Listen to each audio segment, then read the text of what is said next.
Alrighty, everybody, welcome to the next of my live streams. They're very infrequent, as you know, most people that are doing live streams in the gaming space are doing them daily, multiple times a day, all that jazz. I'd like to, I guess, do more live streaming as far as this goes, but it is what it is.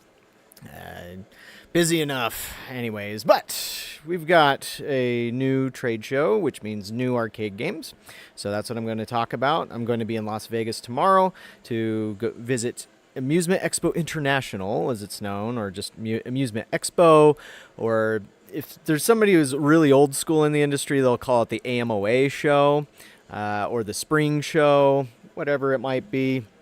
But this is, if you're not familiar with the arcade industry, then this is just a trade show that happens every spring that previews the newest games that are going to be coming to arcades in North America in the summertime.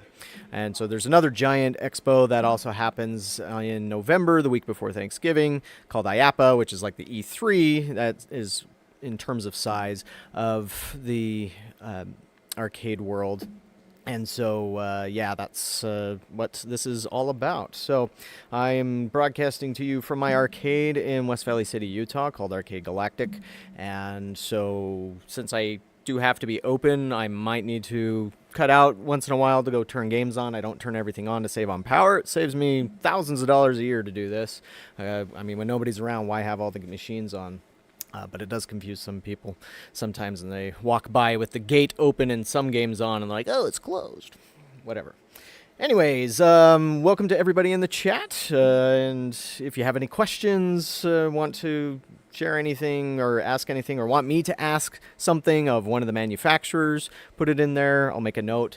I'll do the best I can to capture all the information that is needed. I'm hoping that my camera doesn't crap out on me, so I am going to have my phone camera as a backup. Now, I guess it still feels weird to say that you might use a phone to film anything, but the phone that I have now actually does 8K video, and it looks really good and compared to the 4K Sony camcorder that I have. But yeah, that camcorder, I need to get it replaced with something, maybe like a Canon camera or something here soon, because that IAPA was starting to have some problems and I lost several videos that I tried to do. Jason, who's a member on YouTube, thank you, Jason, asking about, ask Rothreels when these new games and software updates will be available. Unfortunately, on Godzilla, which is one that initially they had said something like December, I guess just Eugene Jarvis is not happy with where it had been. Now, I don't know the details as far as what exactly it is that he's not happy with on the software. Wants it to be bigger, better, more action-packed, something like that, more over the top than it already was. And so that's what they've been tuning and testing, but I still don't have any firm dates on that one. And at this point, they don't sound like they want to commit anything because it's already been pushed back enough.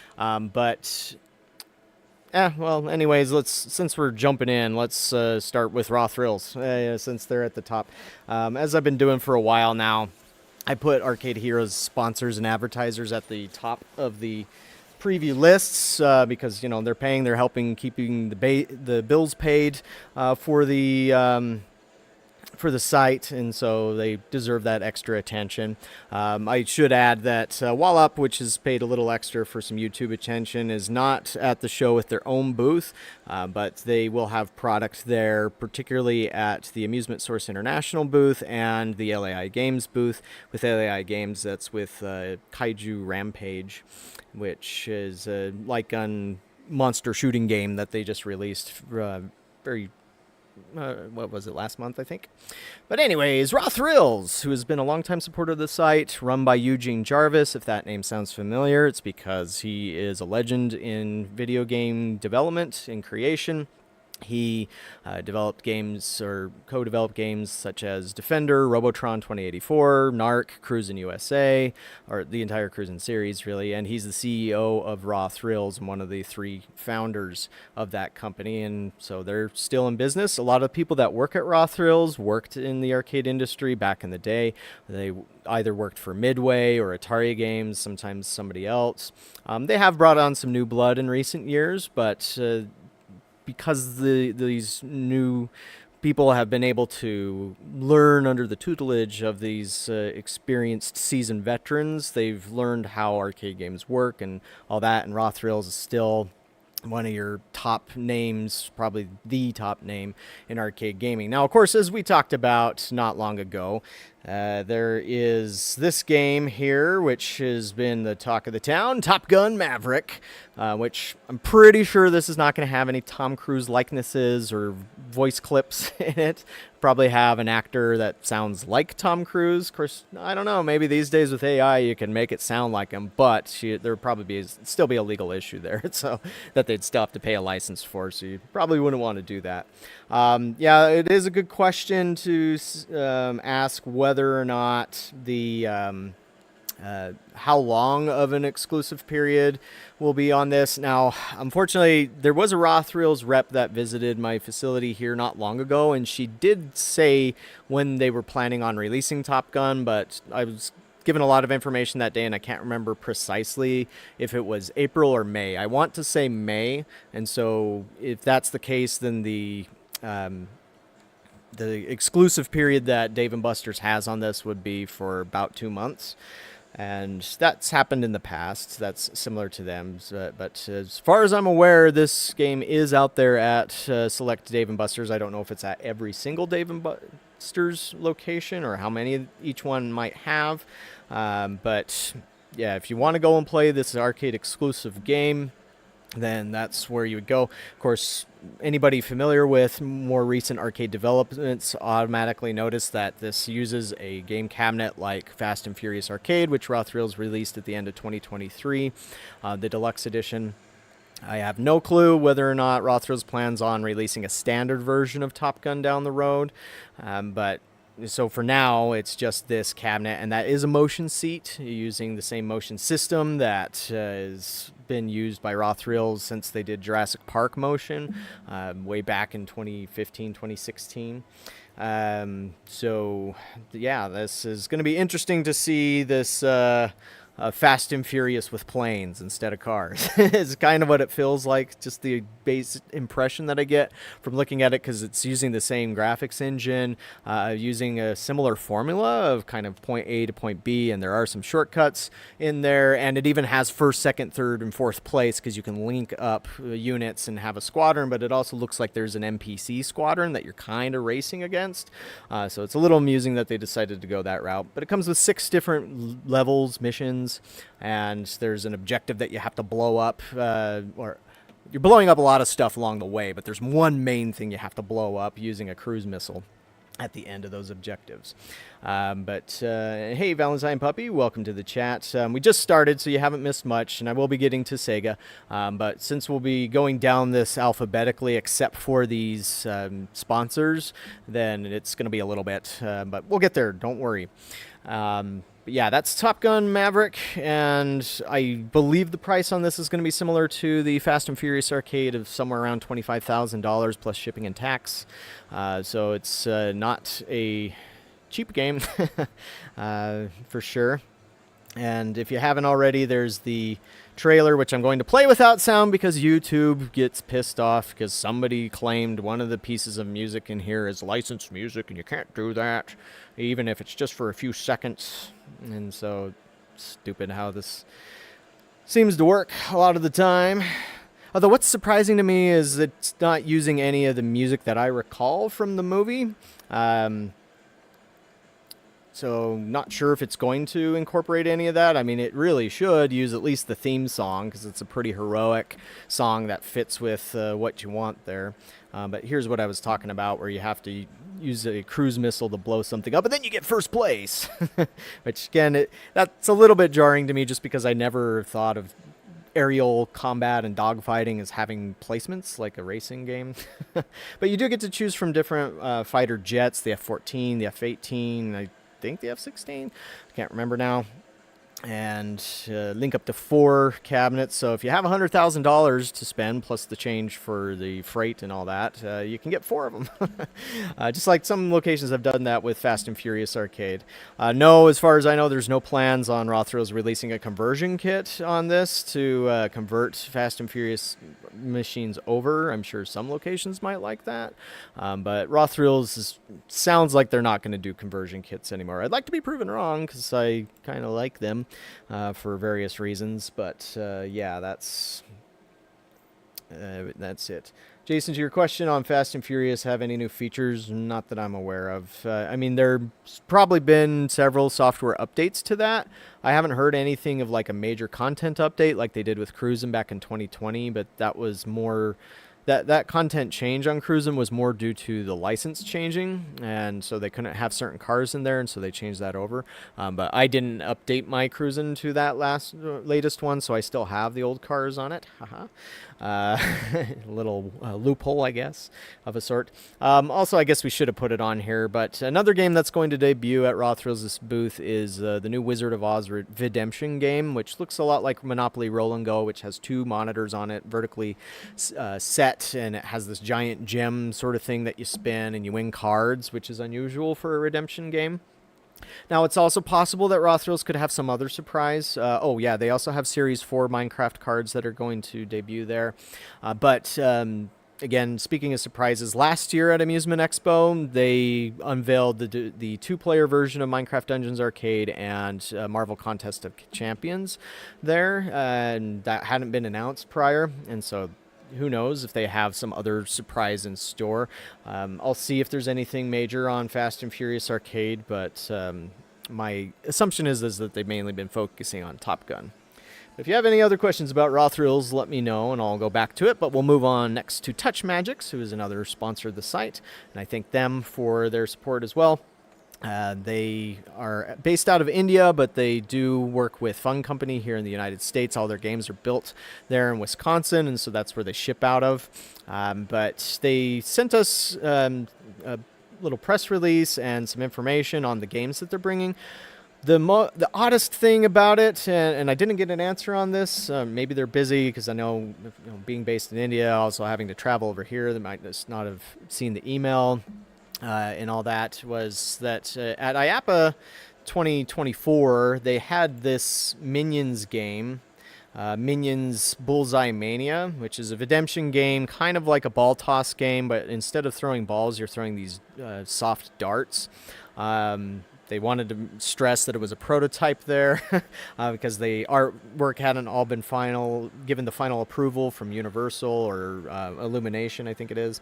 It does have a very cool LED effect there on the control panel, and I'm not showing it right now in the video, but yeah, right there. So that reflects the meter on the screen as to how full it is, because you need to fill the meter to get to the bonus stage, and then when you're in the bonus stage, that's where you can get the big bonus.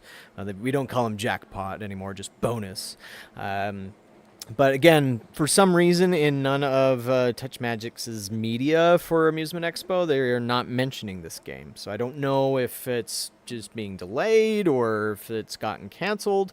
I mean, that is something that can always happen in the arcade industry, is something can show up at, or I've probably lost track of how many games I've seen at trade shows that never get produced. And even ones that have a license attached to them. Sometimes, just for whatever reason, the game doesn't work out, and so it just gets quietly canceled.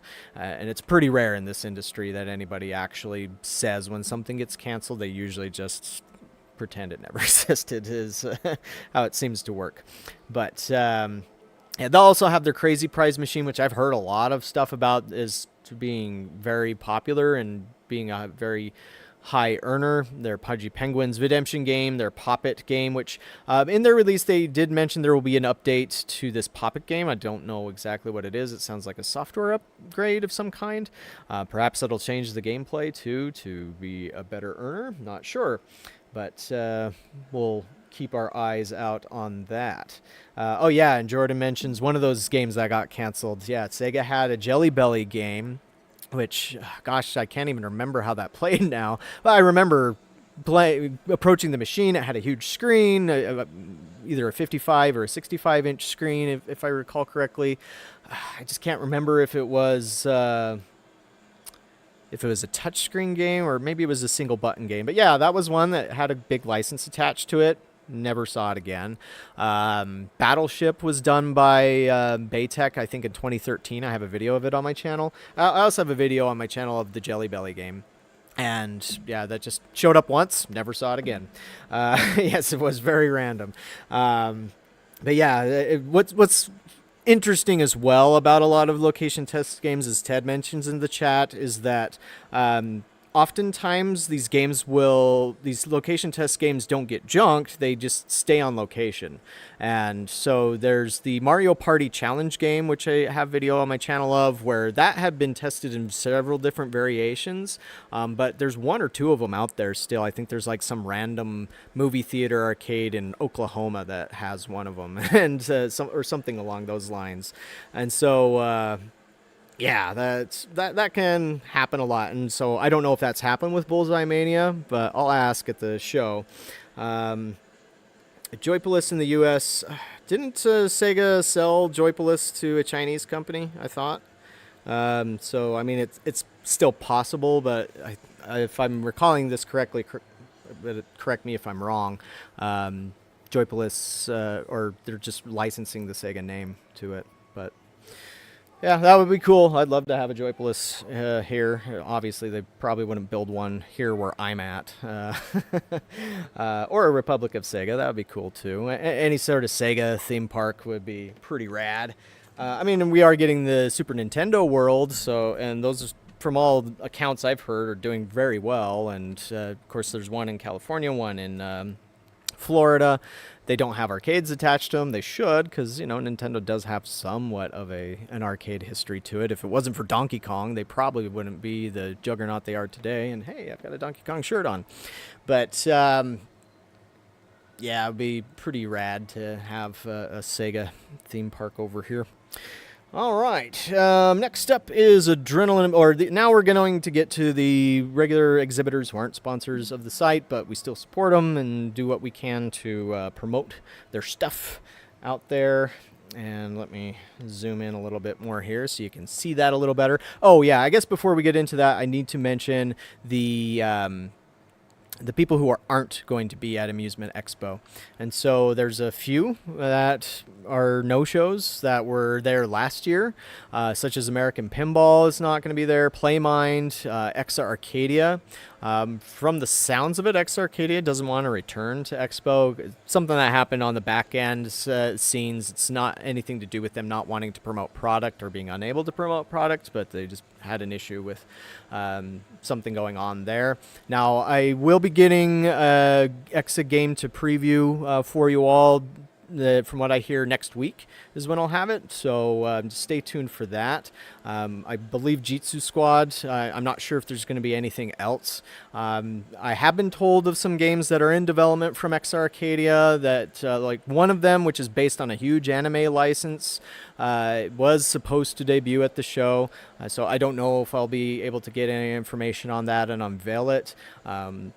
But they're planning on a pretty big response from that particular game coming later this year. For Exa Arcadia news, though, probably the main thing that it's going to be, just like last year, will be Evo Japan, which I think is in May this year. And so they're going to reveal quite a few new games, mostly fighting games, at that event. But they've got a lot of stuff in the works, including some new SNK stuff.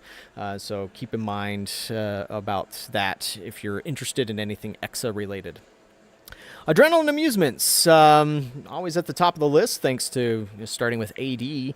At IAPA 2024, they only had one new game, and I had asked if they had anything else, and they said, yeah, we got something else, but they didn't say what it was, what type of game it was.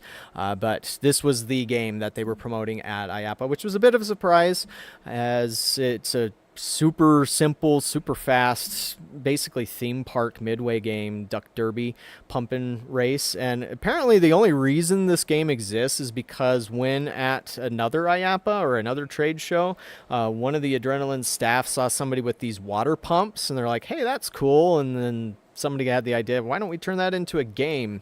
And so that's what this is.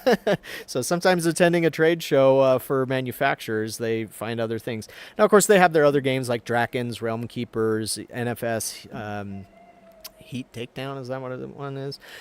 Tomb Raider was at IAPA and stuff. Usually Amusement Expo has fewer games for a lot of these companies.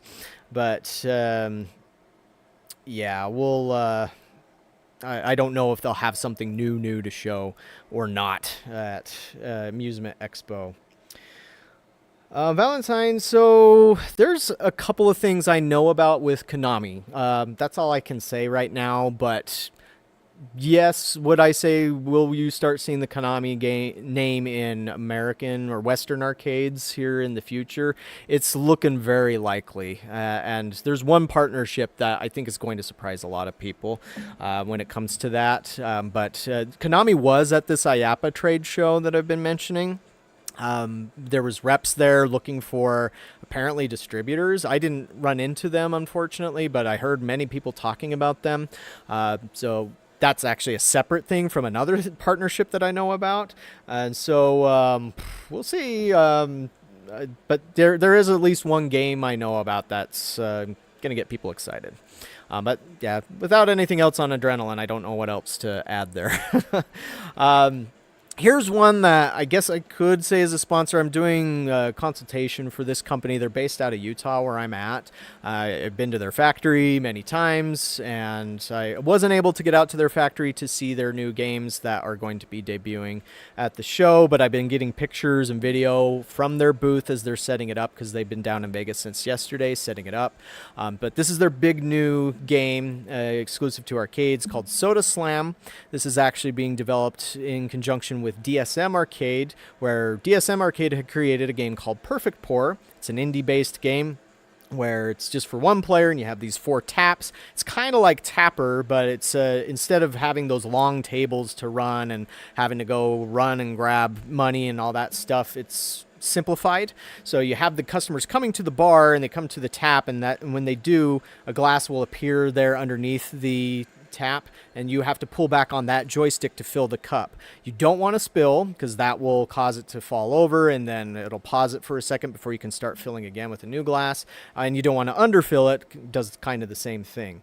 And so yeah, it's basically a modern tapper. Dan Fessler of DSM Arcade got the idea when he was sitting at a bar watching a bartender do his thing, and it's like, can I gamify that? And this is what he came up with. I've played it on PC without the joysticks. They sent me a preview build, and it's a lot of fun, but at least when I'm using my fingers, my muscle memory causes me to activate taps that I shouldn't be activating, so it's a lot harder on PC with a keyboard. So the first time I'll get to play it is at this show. But one thing, so actually, Jason, the Icy Slush Rush, here's the funny thing. So DSM Arcade created Perfect Pour, and they've been testing it for the past 2 years or so. And somebody at Baytech saw this game when it was out on test, because it was out there in the same area where a lot of Baytech people go into bars or whatever. And they saw that concept, and that's where they came up with Icy. You know, it's the same kind of concept. Now, there are big differences between them. Like, it's just the basic idea of filling up a cup as fast as you can with the taps is the same. And now obviously Soda Slam is kind of a response back to Icy on that, because this one has been designed for FECs, and but you know, this also has the 2 player stations like Icy has. But from what I played of Perfect Pour, it has a lot more to it. It has things like when the keg can explode or heat up or something like that, and you have to tap fast on the tap itself to reset it.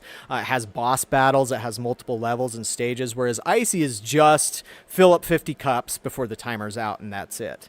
So this one even has Alan One's MLES, or Major League Esports app, so you can compete on this against other people's scores across the country, and you can also find them. And so this does have a redemption mode, so it is targeting FECs, but it'll also work without redemption, whereas I'm pretty sure Icy won't work without the redemption feature active on it.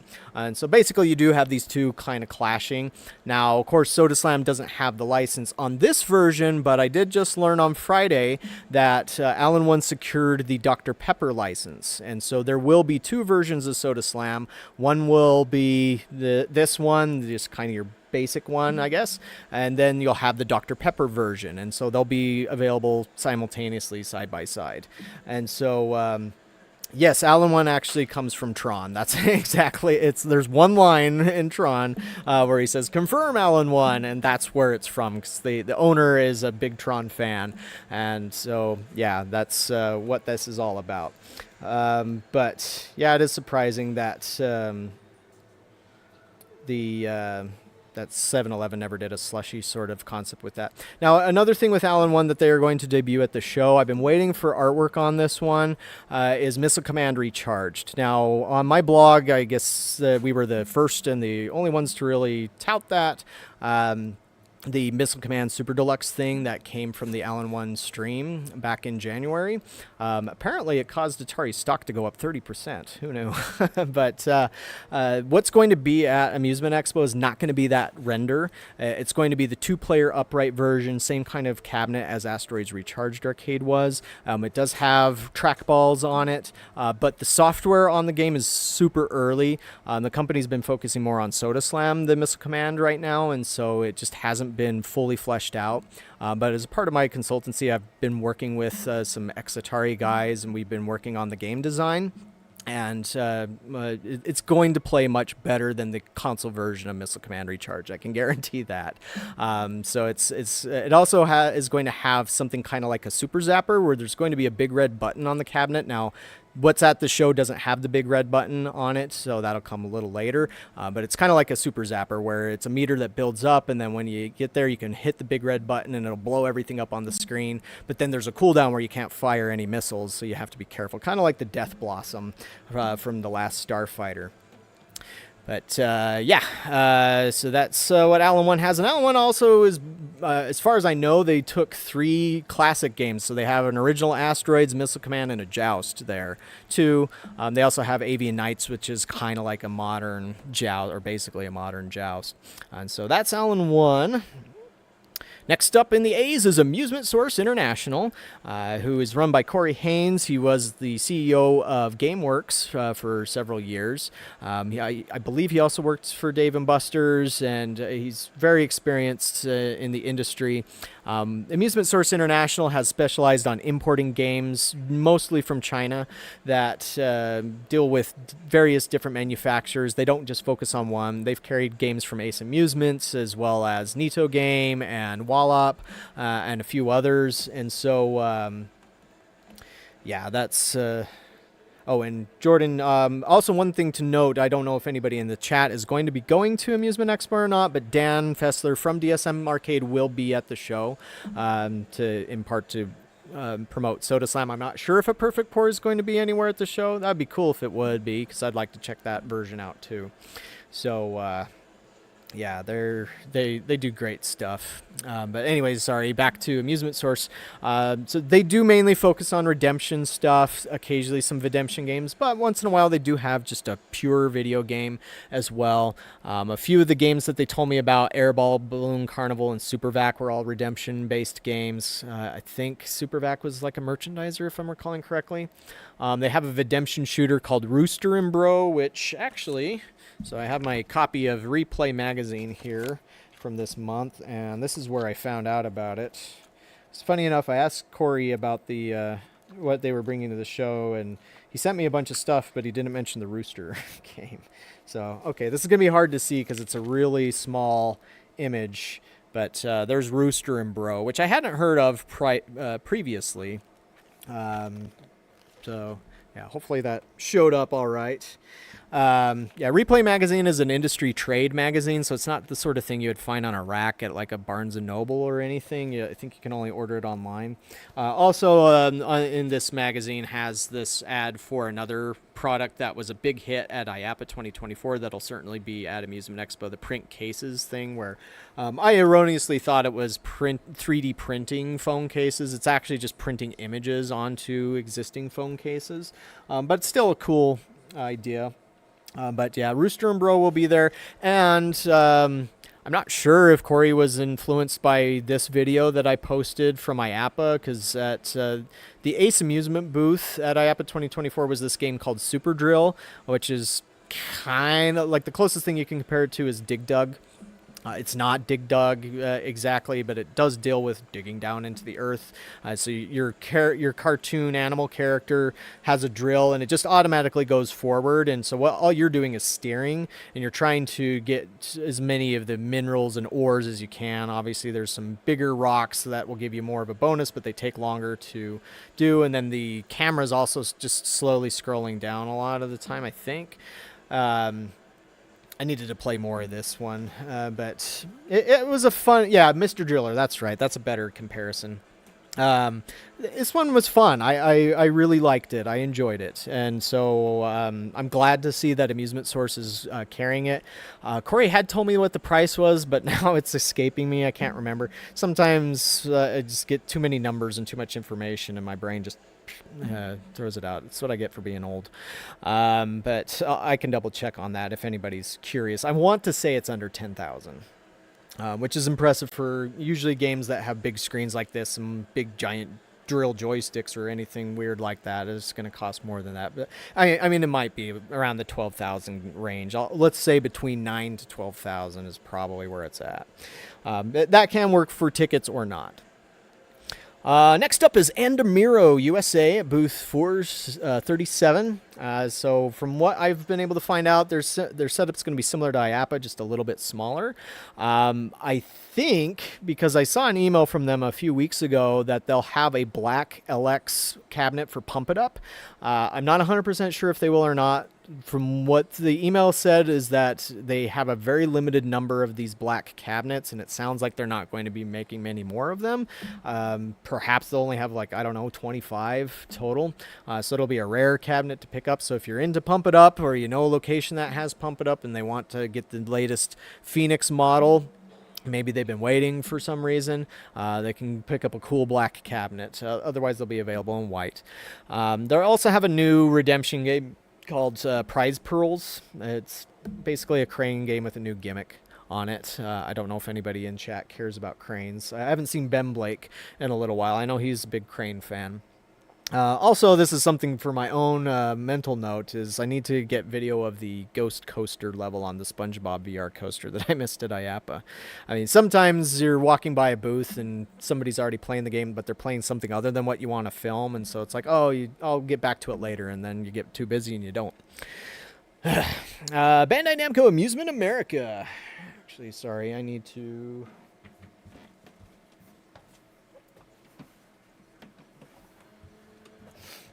I need a drink to parch my throat is starting to feel a little scratchy.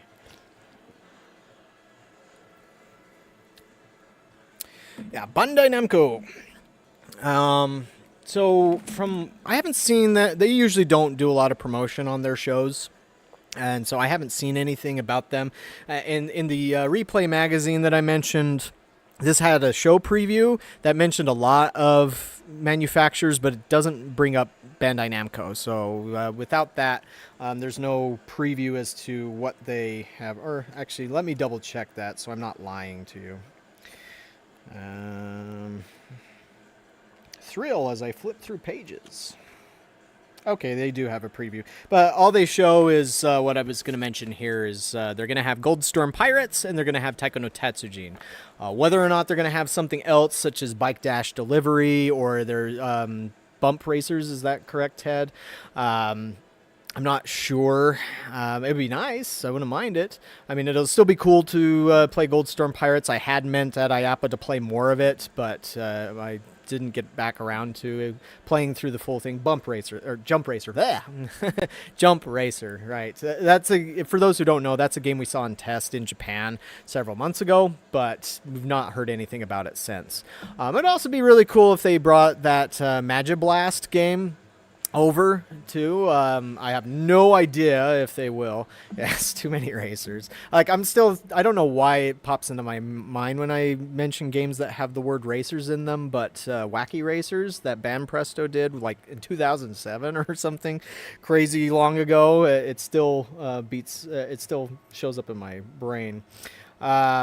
Yeah, Penda Beats would be cool too. I mean, there's lots of cool stuff that Bandai Namco's testing in Japan, but there's not any confirmation whether or not they're bringing it over here. And usually they'll release it in Japan first, and then maybe bring it over here. We just don't know for certain. But Goldstorm Pirates, Taiko no Tatsujin, absolutely locked in, but just don't know what else they might have. There are other possibilities. It's just... we don't know. And I could swear that I had a video of Wacky Racers because I remember that purple cabinet and it had this giant like slot machine stick on it. That is, if I'm remembering correctly, unless I'm mixing it up with the original Dirty Driving prototype, is when you pulled it back, it made a satisfying crank sound. But I don't seem to have the video anymore, so I don't know what happened to it. But yeah, Namco has some cool potential stuff that they can do. If they don't bring any of that new stuff, though, still you'll have these cool games. At the last year's Amusement Expo, that's where they debuted Animal Kaiser Plus, and that was a total surprise. They didn't tell anybody they were bringing that. So we'll see what they bring. But otherwise, I just don't know what else they might have in store for us. Just at least they're still making games and they're still busy. Okay, Valentine, you brought up Tekken. There is a possibility of a Namco fighter coming back, but not through Namco. That's all I'll be able to say about that. But I am excited. It's like I'm hoping this is one of those ones that I'm hoping happens. It's just until it gets announced, I can't say anything. But I figure that tease is okay. So because I'm not naming names as to who it is or what game it is and all that. But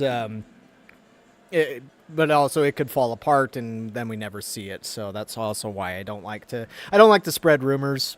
just because usually I end up losing credibility because, you start shouting stuff out that you hear, and then nobody wants to trust you with information, but also, like, if it just doesn't work out, then you look stupid. So we will see. Hello, Soundcade. Welcome to the chat. We are now reaching Baytech Entertainment, who I haven't heard anything about what they're bringing to the show.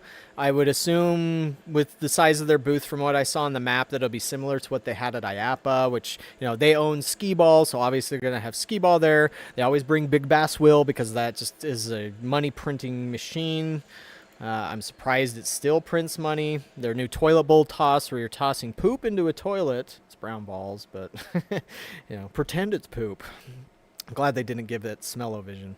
And then, as mentioned earlier, Icy Slush Rush, which is essentially based on Perfect Pour, but with the Icy license and a more redemption focus, so it's a much faster game. I have full video of that one on the channel if you're curious to see it. But Icy Slush Rush starts shipping out next month.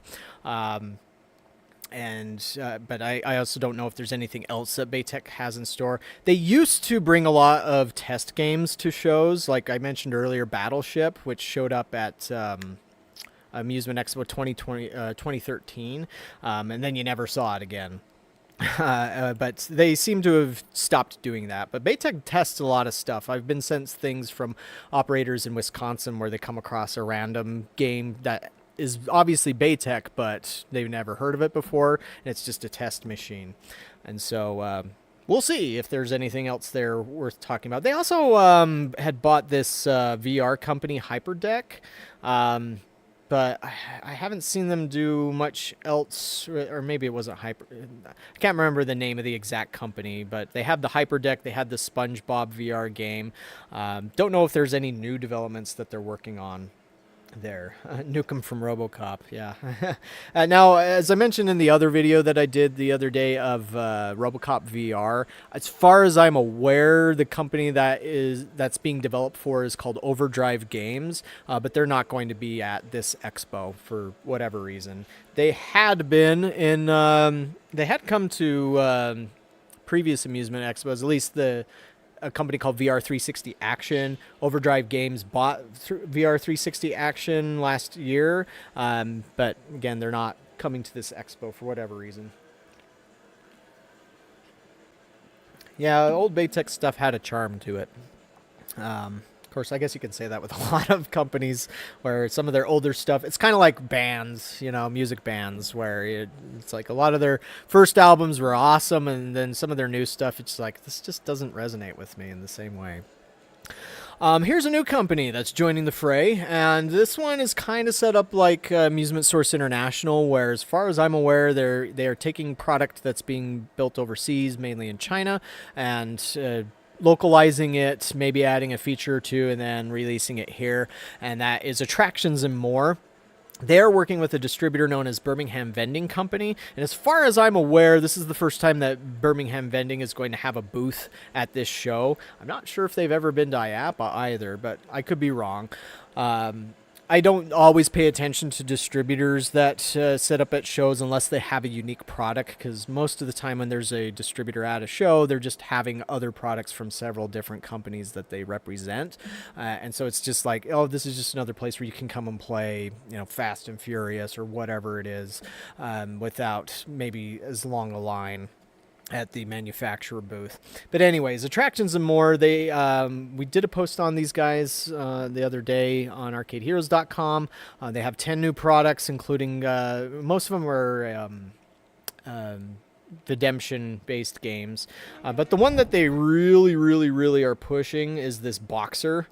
I wish they would give it a slightly more clever name than that, because there's so many Boxers on the market, and it's hard to know which Boxer you're talking about when it's just Boxer. But this has two. It's what they call a combo Boxer, where you have both punching and kicking. As you saw there, you can even vend cans and capsules and stuff. This apparently has online leaderboards, which I don't remember ever hearing of a boxing machine doing that before. The 3D graphics on the screen are also surprising for this sort of machine. Usually you just get a giant red numerical LED display. You don't get an actual monitor with anything. I mean, there's been monitors used on games before, but they just usually haven't done much with them. But, you know, seeing some customized graphics is surprising, and it makes it easy to choose your players. Also has a player camera, which that's rare. Oh, and it does tap. I didn't realize that before. And lots of different things that you can do. Oh, you can do gift cards. I hadn't caught that. I guess I didn't watch this full video previously. I should have done that.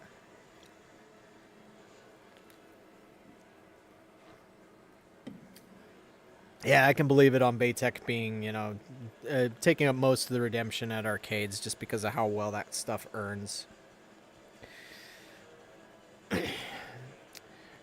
So, yeah, impressive for a boxing machine. There's going to be a show special. These are going to be under $10,000. That's pretty pricey for a boxing machine. Most of the time, boxers are only about $2,500 to maybe, well, that might be low, like $3,600 to $4,000. So this is, you know, quite a bit more than that. And I think it'll go up to like 12,000 after the show. And then we have another newcomer to the fray called Blue Motion Games, where these guys are actually developing their own content. I'm not sure what kind of third-party studio they might be working with to develop these. Usually that's the case, but I'll have to ask Salim, who's the head of the company, if they... I mean, he talked a little bit about this before, but I can't recall if he said they had their own in-house programmers or if they were using a studio, but I want to say they were using a studio. Anyways, they got Cannonball Jam, which, as you can see, it's this kind of sort of like... what's that? Iceman game. But instead of water, you're using softballs that you shoot at the screen. Now, I'm pretty sure that the balls aren't detected by any sort of sensor system. That would probably get too chaotic and cause a lot of problems. So this is just using the same sensing system as any other light gun, mounted light gun game out there with two potentiometers detecting the X and the Y axis. The balls are just there for extra effect to make it cooler. And then there's this answer to Triotech Super Blaster. The Super Blaster is the most expensive game, one of the most expensive games on today's arcade market, where it's about $100,000 for an arcade machine. It has 4 seats. Now, this one, I don't know what the price is on it, but I assume that it's going to be less than what that... less than what the Super Blaster, the Cube are. But this one only has 2 levels at present. I'll have to ask Salim if they plan on adding more. I don't recall him mentioning additional levels, but I think it has online capabilities to be able to download that stuff. But motion seats, guns, and wind effects, rumble effects, surround sound, all that stuff. And so I'll be there to check out both of these games and report back on them. And it's always nice to see a newcomer add more games to the mix. And yeah, that's a lot of money for a game. It's like it's cool. Even if I think some of these things are the coolest thing ever, it's like I can't afford it. You know, I'm just a small fry. But a lot of the time, these sorts of games are not made for small arcades like me. They're made for Dave & Buster's or Round 1 USA, stuff like that. So I would guess that this would not have D-Box motion seats, because I know that comes with licensing, and Triotech might have that locked up. But I don't know, maybe they did get them. I just don't remember seeing the D-Box name on them, so it might be an alternative of some kind. Next up is Coastal Amusements. So they've been around for a long time. For much of that time, they had been focused on crane machines and redemption games, and they still keep a strong focus on that. But we still find them releasing some interesting stuff once in a while, such as this new... Make sure that's showing up on the screen. Hot Wheels game where apparently it's you slide a puck, kind of like shuffleboard, to... I don't know, hit the targets or something. One thing I don't care for on Coastal's descriptions is they're not very descriptive for a description. Slide the puck under moving targets to score points. Okay. And it has Hot Wheels on it, and this looks like what it might be a 3D car? Huh, perhaps. And it has a puck return system. But it'd be nice if in the description it mentioned there was a 3D car, or if it was a screen. I'm guessing this is a screen. It kind of looks like that, given how bright it is. But at the same time, these cars look like they have depth to them. So, I don't know. They're also going to have Wild West Shootout 2, which we hop over here. So, sometimes they don't post games on their product list until they're they're already been shipping for a while. And so they don't have Wild West Shootout 2 here, even though they have the Hot Wheels. So obviously they want to be promoting the Hot Wheels. But here's the first Wild West Shootout, which I liked this game. I can't remember who developed, or I think it was Ace Amusement out of China that developed it. And what was really cool on the first one is they had these realistic 6-shooter pistols, and when you would pull the trigger, the actual chamber inside would move and it would click. And so it was kind of a cool force feedback option. But we've seen Wild West Shootout 2 over in China, and they replaced those guns with something else that was more of a generic plastic gun, which was kind of sad to see it like it's regressing instead of keeping at least something cool that was better. Right, from Back to the Future, exactly. So we'll see. I mean, it's possible that Coastal could change the gun back to the original Wild West Shootout guns, but won't know for sure. In this video of the booth, this is from IAPA 2024. There was lots of Redemption games. They did have this Wave Riders Extreme game. I just realized that these videos are like on potato quality. Wave Riders Extreme, I have footage just of this. It's a cool jet skiing game or personal watercraft racing game. I had fun with it. This was done by Ace Amusement as well. Next up is Elaut Group, this is one of the videos that I crapped out on me when I did their booth from IAPA. But I did get footage of their Popeye boxing game and their Popeye Dizzy Divers game. So they, from replays mention, as well as stuff I've seen from Elaut's social media, I haven't seen them announce anything brand new that wasn't at IAPA that will be there. So that's what I would assume is just to be a repeat of IAPA. They also have games from Benchmark Games and Coast to Coast Entertainment. Coast to Coast is mainly focused on crane machines, or the lower end crane machines, and then Elaut branded ones are the higher end. Next up is ICE, where this is another one. Actually, the next couple of companies I'm going to talk about, I haven't heard anything, or they weren't in replay. So, Jason, you mentioned you heard with ICE there's a game that has drop in the title. Yeah, it's called Stop the Drop. And so I think I sent some video of that to Primetime Amusements. So you can find that on their channel, YouTube channel. Sega's also been promoting that game because Sega has a thing with ICE. Sega sells ICE product into Europe. And so, yeah, that's what it is. But it's a super simple redemption game. Based on a theme park ride with people going up like on a rocket sort of thing, and then it drops and you have to push the button to stop the drop.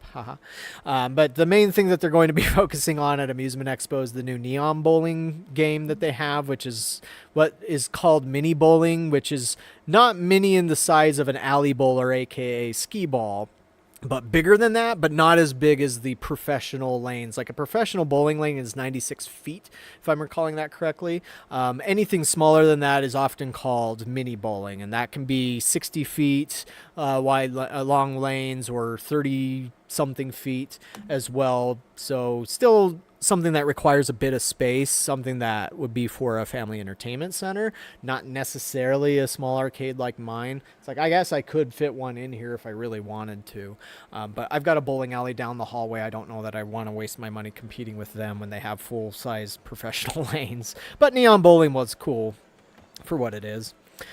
So if they have something else there, that'd be cool, but I haven't heard of anything else that ICE might have. And then same thing with Incredible Technologies. No information whatsoever on what it is that they're going to bring. I wouldn't be surprised if there would be the Golden Tee PGA Tour 2026. But if they have something else, then sometimes they do a surprise. For a while they tried to do redemption games, but they seem to have given up on that. Their arcade collection has done well from what I've heard out there, where it's really just 3 of their older games packed in one package. It'd be nice to see them try something else out for a change, because way back in the 90s, Incredible Technologies did a bunch of oddball stuff, and I think they were the ones behind Street Fighter the movie game, as well as was it Clown Kid or something, was like a beat 'em up, kind of off the wall. But they'll be there. IGPM Distribution, which is essentially the U.S. or North American representative for a Polish company called Calcamat. So if you've seen boxing games out there, most of them have probably been developed by Calcamat. There might be some developed by a company called Wick as well. But Calcamat's like the king of boxing machines.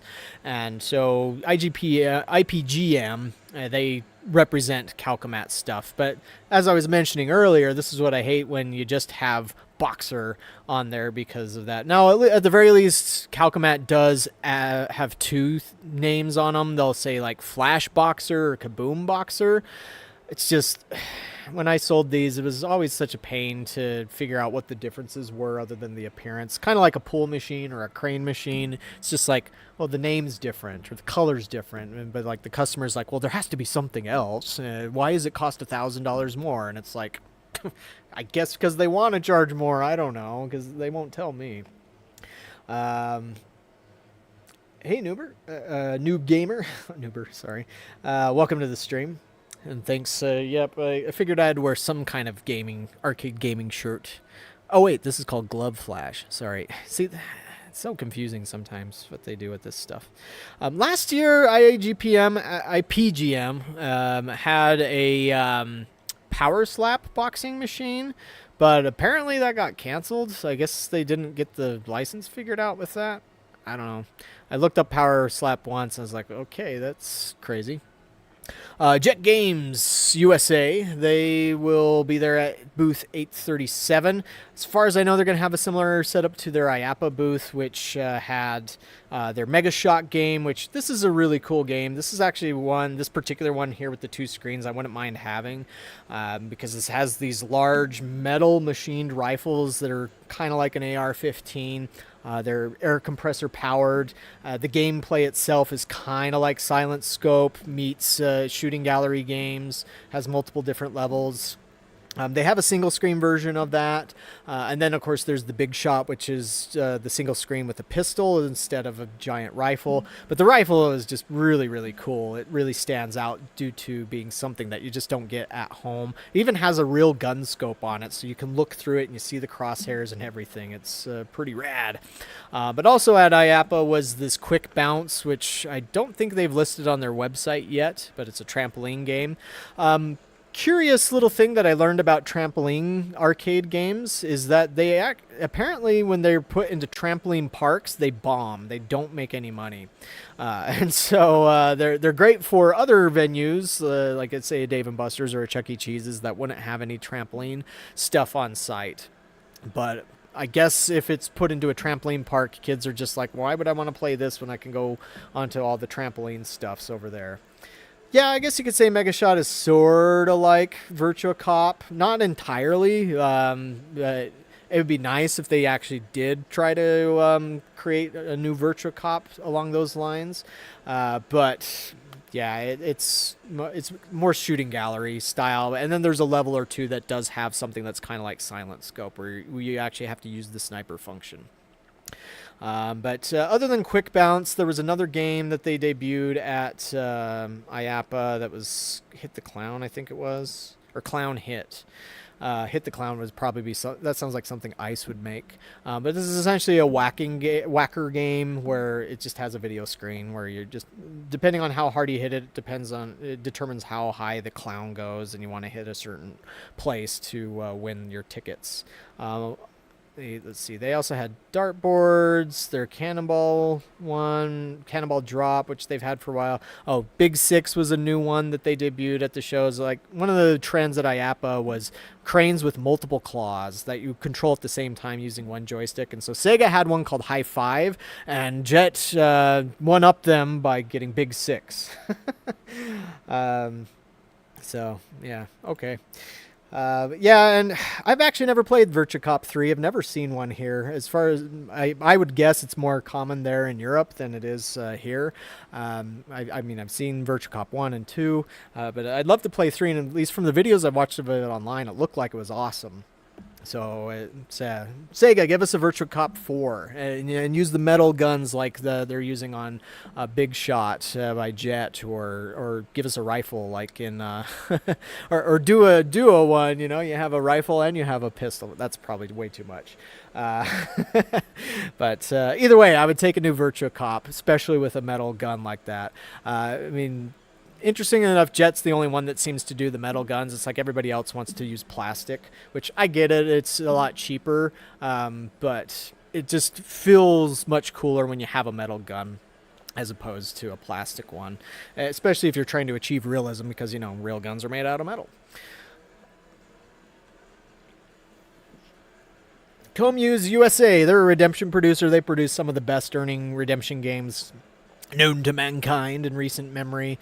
Power Roll was a big one. They did the Keymaster games. They have a new one called Ferris Fantasy. I don't know if they'll have anything else at the show, but they'll have that in case you care. Now, LAI Games, and here's the one that we've talked about a little bit on the blog, and I mentioned it on a few videos on the channel too, where we have Cyberpunk 2077 is coming to arcades. Now, of course, from the comments, a lot of people are not really sure about this one, and I can understand that, because you would probably think or expect something to be Cyberpunk to be like your Virtua Cop game, or Terminator Salvation, or what's another recent light gun game that would fit there? I mean, Jurassic Park, I guess. Any of those things. But it's not that. It's actually a shooting gallery game, but it uses mixed reality, which, at least this is how I see the different realities. You have virtual reality, which is when you're using a headset and it's isolated you in that regard, where it's immersing you in the environment that way. You have augmented reality, which we're actually going to talk about a company later, which has a full augmented reality system where it's overlaying digital objects that you see through glasses onto the real world, and so it's augmenting it. And then you have mixed reality, where it appears that the digital objects are there in the real world, but you don't have to wear anything. You don't have to look through a camera to see it. So like Pokemon Go would be a good example of an augmented reality game, but then mixed reality would be stuff like you see at a museum or a planetarium, where it's projecting onto a surface, and so it looks like that surface is both physical but also digital at the same time. And so that's what Cyberpunk 2077 Turf Wars is doing. But as we saw in the trailer for it, and this is being developed by LAI Games. From what I learned, it's a very small team. They did post a video, or I follow the director of the game on LinkedIn, and he posted a video that showed like this big 3D environment, and it was kind of odd. It's like, this doesn't look like it fits with the game that you've developed, but apparently that was just for them to learn how to work with certain things. But right there, as we saw, so I actually counted these. So there's 48 targets, and so they drop down or they can pop back up. I'm not 100% sure what the mechanics are as to doing that, but and you can see in that video there how they go up and down. But if you look closely here, you can see where some of them are enemy targets, but there's also some targets that are something else, like a power-up. Like over here you have one that looks like 2 bullets, and something over here that I don't know if that's a shield or something. And then it also looks like you might have different types of enemies on there. And by carefully watching this video, you can also see where sometimes hitting a certain target, like right there, you can see how it causes an explosion that hits several. So you hit the one target, and it causes an explosion that affects the targets around it. Which, to me, that's a nice way to enhance a shooting gallery game. Normally, to me, shooting gallery games are really fun for one time to play, just as a novelty, and then I just don't care again. But something like this, I can see where they're trying to add replay value to it. Where thanks to the mixed reality system, you can do a lot more to it than you would with your typical shooting gallery. And so I am hoping that this one is really good. I mean, sure, it could not be. And I'm sure there might be some who are just big Cyberpunk fans, and they're like, I won't care about anything other than a traditional light gun game on it. But the other really cool thing about this one that you can kind of notice there is that this uses real pellets. And so these are mounted guns. I would guess some sort of air compressor system to fire airsoft pellets into the chamber. So like the chamber is fully encased, so it should prevent any sort of ricochets from popping out of the game. Has the 3 game modes, including a sniper mode. I'm very interested to see how that one's going to work. But yeah, this like you guys in chat, I'm very interested in seeing how this works. And one of the things I really liked about this is just it has a lot of things in it that you can't do at home. You can't do this on your PC. You can't do it with your Xbox or your PlayStation, and much less your phone. And so not just the mixed reality, but also the guns being like that. Or even if you had a gun accessory, you wouldn't want to have something at home that's shooting actual pellets at your TV. That would be a lawyer's wet dream, but a company's worst nightmare, a PR nightmare. And yeah, the one other thing that would suck or that does suck about this is this thing is enormous. From what I can tell, it's close to having 2 NBA hoops basketball machines. And so one issue is that space is everything within an arcade. You only have so much space that you can fit stuff. Just like you guys know, if you at home and you've ever wanted to collect arcade machines, if your flat doesn't have a lot of space, you just can't do it. Or you can only get something like an arcade 1-up instead of a full-sized arcade machine. And so same kind of goes here. It's like, yes, businesses do oftentimes have more space, but whenever an operator like myself is looking at something like this, we look at the space and we look at the cost, and we have to determine, well, for how much space this game takes up and how much it costs, is it going to make enough money to warrant that? Or would it make more sense for me to get, say, 5 crane machines and put them in the same space, which would cost a lot less? That sort of thinking is what most operators go through. And that's one thing that's also held VR arenas back, is, these VR arenas oftentimes take up a lot of space. They cost a ton of money, anywhere between $75,000 to $100,000, sometimes even higher than that. And then they just don't earn that well to warrant what the space usage is generating as far as revenue. But I don't know yet what the price is on this game. I'm sure it's not going to be $10,000. I'd be shocked if it's $20,000. It's probably higher than that. But we'll see. We'll find out soon enough, and I'll capture as much video as I can of this one. Here was another surprise that came to us a few weeks ago, and that's a lot of people know the name Papa Shot because they're the ones that created the whole idea of these arcade basketball machines, giving you a hoop without needing to, install it above your garage or build your own basketball court. And so Papa Shot was invented back in, I think it was 1982 from what I was reading, or 81. Somewhere around there. But not long after the concept was created, they actually created an arcade version, a coin-operated version. And for many years, they sold those. But then, for whatever reason, Papa Shot just stopped making coin-operated basketball machines. They've just focused on home machines. And sure, they're cheap and easy to get for your home. It doesn't take up a lot of space usually, but they'll have a cloth instead of like the wooden floor that the professionals or the arcade machines have and such, and so it feels cheaper.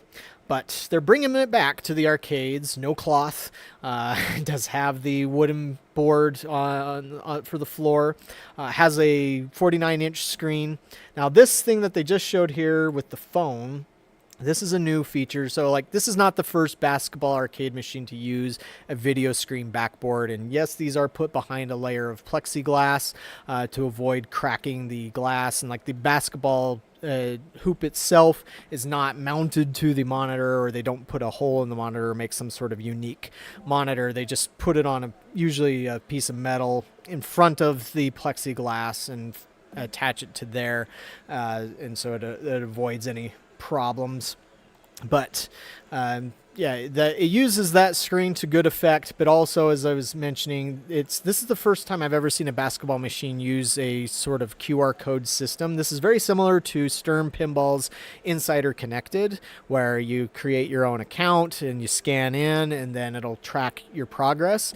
This will allow people to not only track their progress on Papa-Shot games, it'll also allow them to compete in tournaments that are local, regional, and nationwide. And so that's a cool feature that has some pretty good potential to bring people to come and play it. I mean, basketball arcade machines are already a good staple to have in any arcade. Like if anybody out there is researching building an arcade, I would highly recommend getting a couple of basketball arcade machines, if not 4 of them if you can, because they are solid, consistent money earners or money makers. But something like this, it would be interesting to see if this helps it earn better. Now, unfortunately, when it comes to pinball, that system's based off of, I haven't seen any difference on the Stern Insider Connected games that I have. They're not making any more money. In fact, one of them's earning worse than ever. But I think that's due to the theme, not because of the Insider Connected or anything like that. But also another interesting note where I think this came from, but I'll double check, is that Papa-Shot recently brought on Ryan Cravens. If that name sounds a little familiar, his dad was Bill Cravens, who was famous in the arcade industry. He worked at Capcom USA back in the 80s, and he was the one that convinced Capcom to import and localize the first Street Fighter into the game. And so you can actually, I can't remember which stage it's in, and I can't remember if it's in the first Street Fighter or the second one, but you can see Bill Cravens written out in graffiti in one of the stages. That's how famous this guy is. And so one of his sons, Ryan Cravens, he's been involved in the arcade industry. I remember him telling me he went to trade shows with his dad all the time back in the 80s, and so he's been around this stuff. He was working at Stern Pinball, and now he's working at Papa-Shot for their arcade division to push this product, and so I would assume that he's the one that brought that system over to them. But that's going to be there. That's already been showing up at some certain events, and I've been told it's doing really well.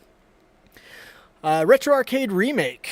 These are the guys who created the Ice Cold Beer remake. It's officially licensed from Taito. If you've never played that before, it came out back in 1982, and it was a skill-based game where you had 2 joysticks, and each joystick would move this rod up. And so like if you push up on one joystick or on the right stick, the right side of the rod would go up, left side, same thing. If you pulled down on it, it would go down, and you were trying to move this little steel ball up to a certain lit hole, and then after you got to that goal, another one would light up and you have to get over there. But there's so many holes in the playfield that it was very challenging, and so that's their first product. Now, they've been very inconsistent as to which trade shows they've been to. I mean, they've been to Amusement Expo before, but I want to say they haven't been to the past 2 Amusement Expos. They were at IAPA 2023. I don't remember them being at IAPA 2024. But they were at IAPA Europe 2024. And so, again, it's really inconsistent for whatever reason. They've been touting a Zeke's Peak remake for a long time, so perhaps this is where we'll finally see the production model of that. Also, last year they announced a new Atari game that they developed in, I think it's in conjunction with a company called Slackers Inc., called Food Fight Frenzy.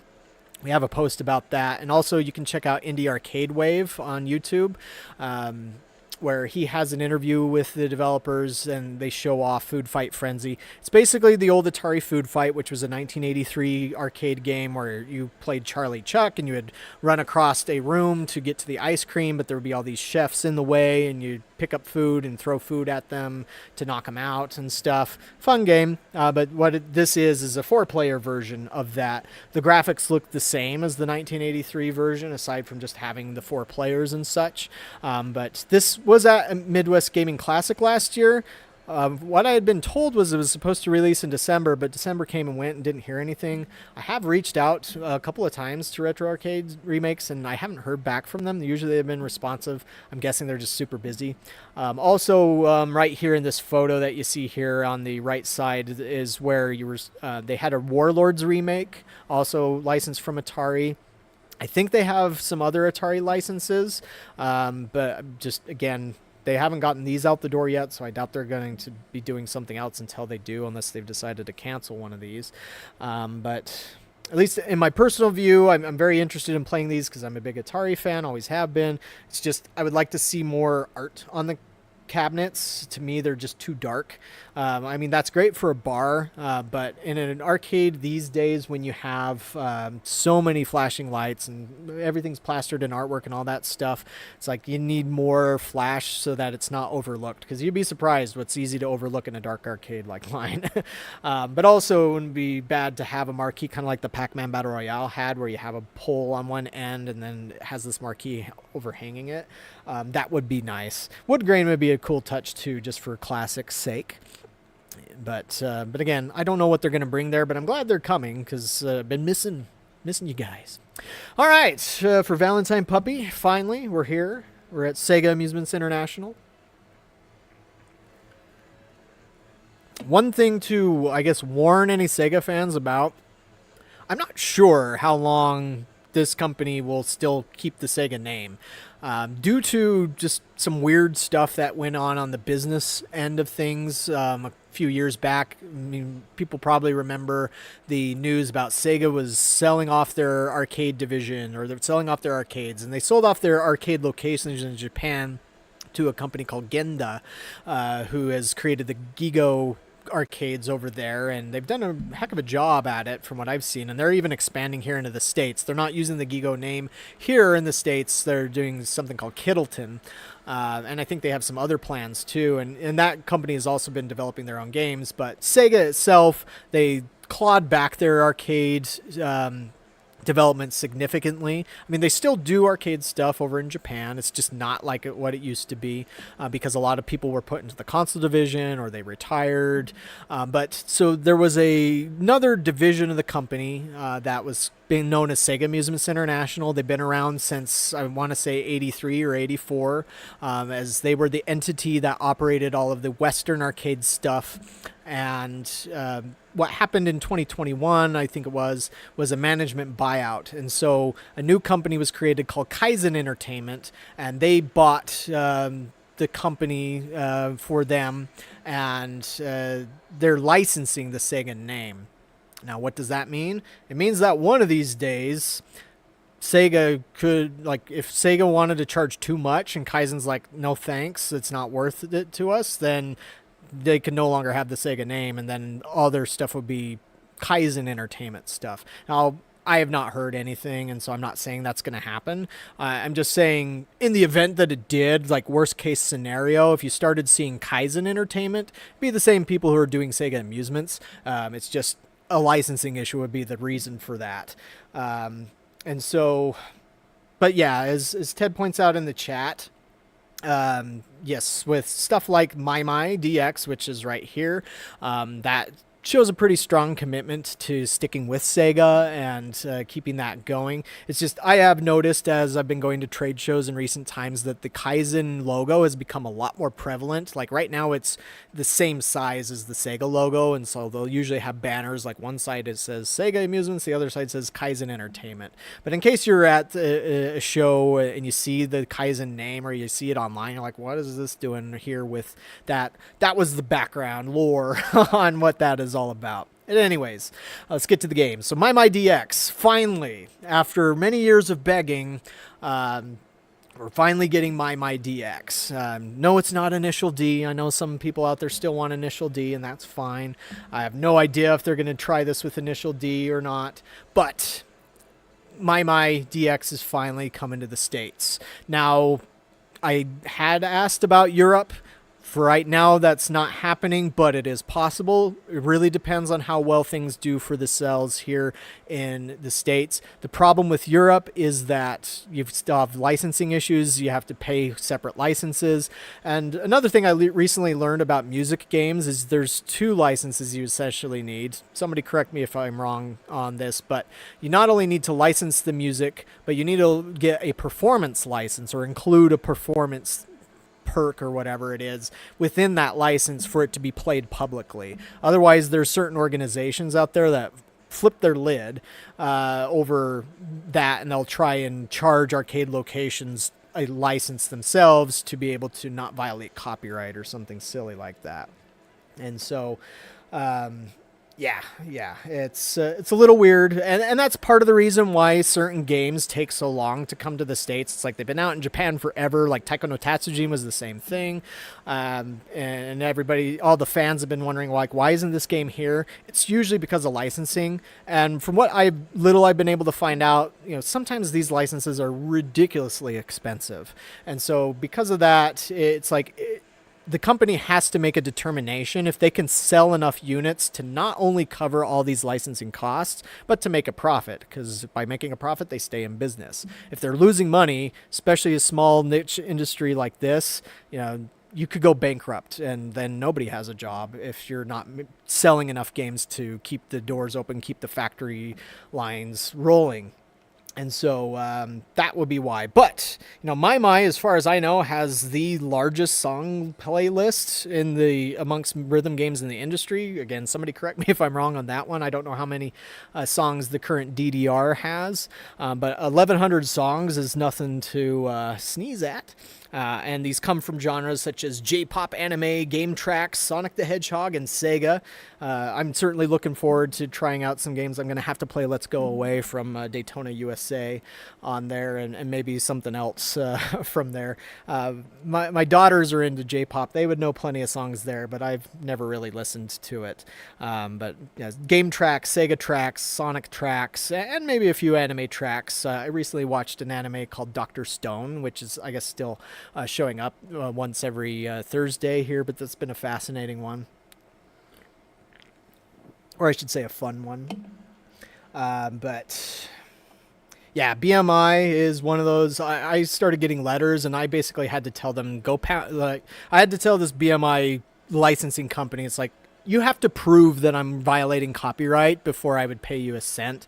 And even then, if you did show that I was violating copyright, because I have a Step Maniacs here, I think that's why they were sending me letters, because I don't play music. I don't have live music or anything like that. But they were sending me these threatening letters basically saying, pay up or else. And I just had to say, look, I have a Step Maniacs game. I've talked with the developers. They have all the licensing squared away, including the performance rights. So unless you can prove that I'm actually violating copyright, stop wasting my time. And I haven't heard from them since, so that's been nice. But anyways, that might be something that some operators might get when they're using any kind of rhythm game. But I guess back to this, they are going to keep up with the latest updates that's coming out of Japan. And so that's what the Sega representative told me. So initially what had been testing in the United States was the Buddies version or the Buddies Plus version of My. But as you can see here, this is Prism, which is the most up-to-date version. And whatever else that's going to launch in Japan, they are going to release that here in the States as well. And so, Virtua Fighter out of... there was a Virtua Fighter song that just, the sound popped into my head, but I can't remember the name of the song now. But that would be a fun one to play too. But yeah, this is getting all the hype. I've talked with one distributor where they were telling me that they were getting over 50 inquiries, or they at least got 50 inquiries in a week after they had posted about this. The problem is that their Sega sales rep didn't have information yet, so it's like, all I can do is tell you I'll call you back. So they were a little flustered by that, but... yeah, if you haven't played this game, look up MyDX online. You can find some great videos of people playing it. It's often known as the washing machine arcade game because it looks like a front-loaded washing machine. These do come in a package like the twin model, as they call them. It comes with 2 player stations. You can link 2 together, so you can have up to 4. wouldn't be surprised that this will become easier to find here in the States. And this is supposed to launch, I believe they had said either August or September, somewhere around there. I don't know when what the price is on this yet, but I'll probably find out at Expo. Hopefully it won't be too high. Hopefully it's competitive with like Taiko no Tatsujin, which I think that was around 14,000. Of course, personally, I don't mind if it's even lower than that. I like saving money. You know, I've kind of hated all these new pricing that we've had for the past 5 years. But that's not the only thing that Sega's going to have at their booth. They're going to have Alpha Ops VR Strike, which we saw at IAPA, which is a new VR game where the VR headset is melded into the light gun, and so you have to hold it up to your face like this, and you look around and blasting targets. And so what was at IAPA was a 70% complete version. What should be at this expo is, if not 90, if it's not 100%, then it's in the upper 90s as far as where it's complete. Some changes to the cabinet as well. We'll have Apex Rebels, which is their racing game, which I like it. I've had fun with Apex Rebels every time I've played it. I love the graphics. I love the sounds on it. I love the little nods to Sega history that it has in there. It has some Virtua Fighter stuff in the background in one of the stages. So I always like it when they do stuff like that. They have the Daytona USA Hornet car color scheme as a selection on one of the cars. And then they have some other stuff, redemption things like Big Sea Fishing on target, the High Five crane machine I'd mentioned. They're all-star sports games. We did hear a rumor that there might be something else at the show that they are holding back as a surprise, but what that could be, I don't know. Would that be initially? I would highly doubt that they would do that, because in a way that would stomp on the attention that My is getting, as well as stomp on Apex Rebels. So I would say no to that. It'd probably be something like a redemption game of some kind, just because, again, they've already got 3 major video games that they're pushing, and so Sega's made the mistake before where they launched too many video games at the same time, and they just kind of stamped out some of the sales on the other games. Like if you've ever seen Race TV, I actually have video of this on my channel from back when I did just shaky cam, and so it's kind of embarrassing for me to even suggest you go and watch that. But I remember Hummer and Sega Race TV. There was another racing game that came out at the same time, but they released too many racing games. There was like 4 brand new racing games at the same time, and then of course you didn't really see any of them anywhere. It's like, even though Race TV was a fun game, and it was Yu Suzuki's last arcade game, it just kind of got overshadowed by the fact that they just did too much at the same time. I think, there was that was right, R-Tuned. I also want to say that was around the same time that Sega Rally 3 came out, and it's like, I remember myself, because I was just opening an arcade at that time, I was looking at games to get, and it was hard to decide. It's like, should I get R-Tuned? Should I get Race TV? Should I get, I just mentioned it. There was Hummer and or Sega Rally. I was really interested in Sega Rally 3. I wish they had done the conversion kit, but I just didn't have the money, and I ended up getting a Fast and Furious Tokyo Drift conversion kit. So I bought a couple of Cruise and World cabinets for $100 each. Bought the conversion kits for super cheap. They were maybe like $2,000-$3,000 or something like that, and then converted them over, and they made great money. But yeah, there was so many racers, and it's like, you have to be careful in this industry, because it's not only what content you're producing, but it's like, what are your competitors making? And sometimes there are these trends of the way that things flow in the industry, where sometimes there's an expo where it's like, all of a sudden everybody has a new racing game, and then next year everybody has a new light gun game, and then the next year it's back to racing games again, and it just kind of goes back and forth, and so it's like, it's hard when somebody like me who doesn't have a lot of money, where it's basically I can only make one choice. It's like, which of these games am I going to go with? I'm probably going to go with whatever makes the most money, is what most operators are going to tell themselves. And so just like, that's why Fast and Furious does so well.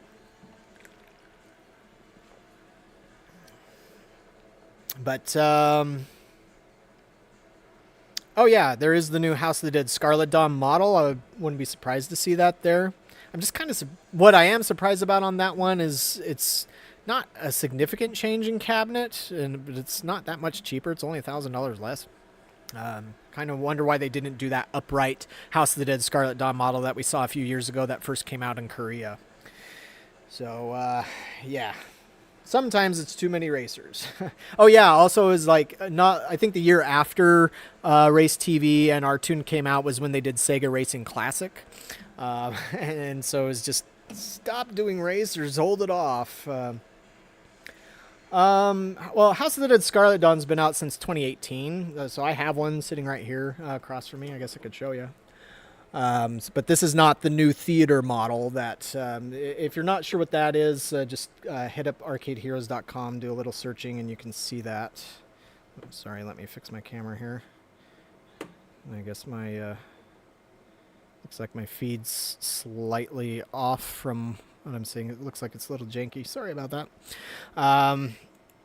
But yeah, I think it's a fun game. It's fantastic, but it's not my best earner. It does all right for what it is, but it is.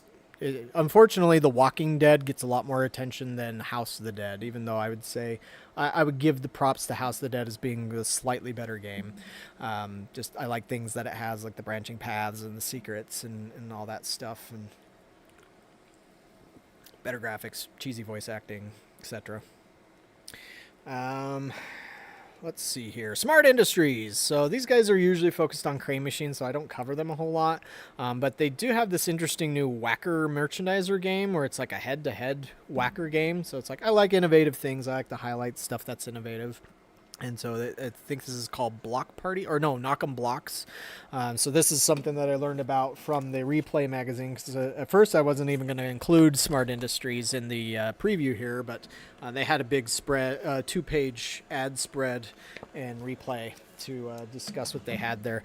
In the way distant past, Smart Industries has occasionally brought on a video game. There was one submarine game that they had years ago, and they only brought it to one event one time. And I kicked myself for skipping that particular trade show that time because I wanted to play that game, but and I've never seen it since. It sucks. Stern Pinball. So Jersey Jack's not going to be there. They've pretty much given up on Amusement Expo over the years themselves. Sorry, just do a little more adjusting on the camera here. But like I mentioned at the beginning of the stream, American Pinball usually has been coming to Amusement Expo, but they're not this year. So really the only presence about pinball that I know of at the show is going to be Stern. Now, Stern Pinball does not reveal brand new games that they've never mentioned before at trade shows. That's something that video game companies do, but Stern Pinball's honed their marketing craft to do a big hype up event online about it, oftentimes working with like fan sites or even IGN to announce stuff. But they will have Dungeons and Dragons. I have the Tyrant, which has been out there for a little while. I personally haven't had a chance to play it yet, but I've been very interested in it because it sounds like it's a very cool game. They also have Metallica Remastered, which I played at IAPA, or like this tour of the Stern booth. I mean, basically everything in this video that you'd see there will probably be at Amusement Expo. Well, maybe not the Star Wars comic book edition that's on the screen there, plus Dungeons and Dragons. Also, Stern Pinball just posted something about a Venom accessories kit, so they'll probably have that game there too. But let's get over to Metallica. So there's that. I enjoyed the remastered version. It's like if I was going to get a Metallica pinball machine, I would definitely go with the remastered version. But yeah, fortunately, due to people like Roger Sharp, pinball hasn't been considered gambling in a very long time. I think there still might be a city or two out there that still bans it, just because they can, I guess. But fortunately, there hasn't been any payouts on pinball in a while. Now, of course, there have been many attempts to do ticket redemption on pinball, but nothing's worked so far.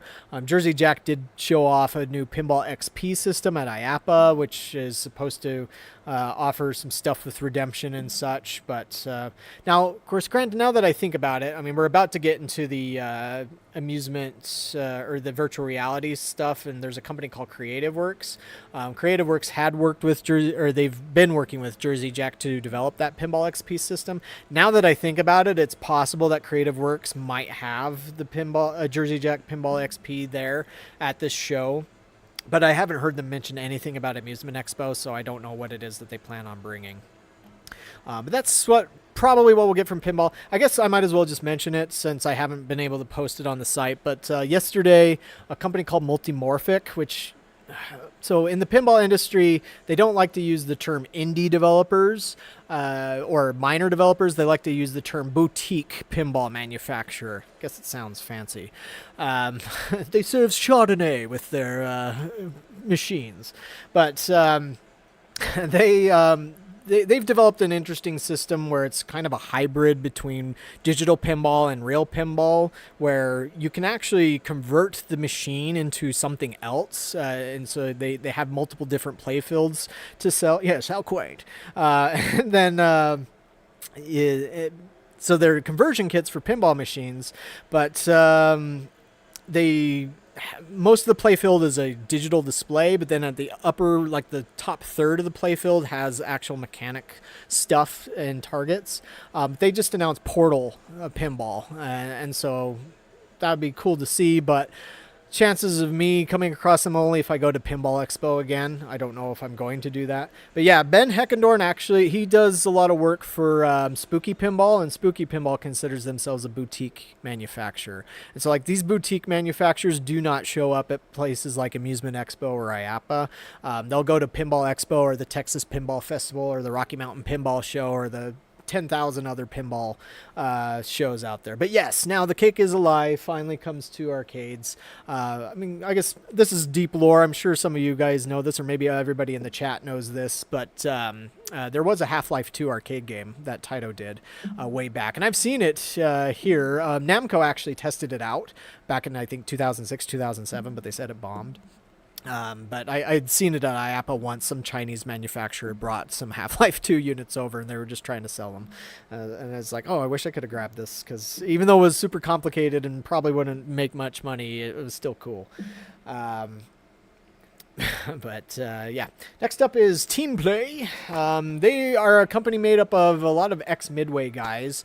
And so there's I think it's the Insert Coin documentary. So there's a guy with gray hair, Ken Fidesna. Sorry if I'm butchering your last name there, Ken. But he runs Team Play.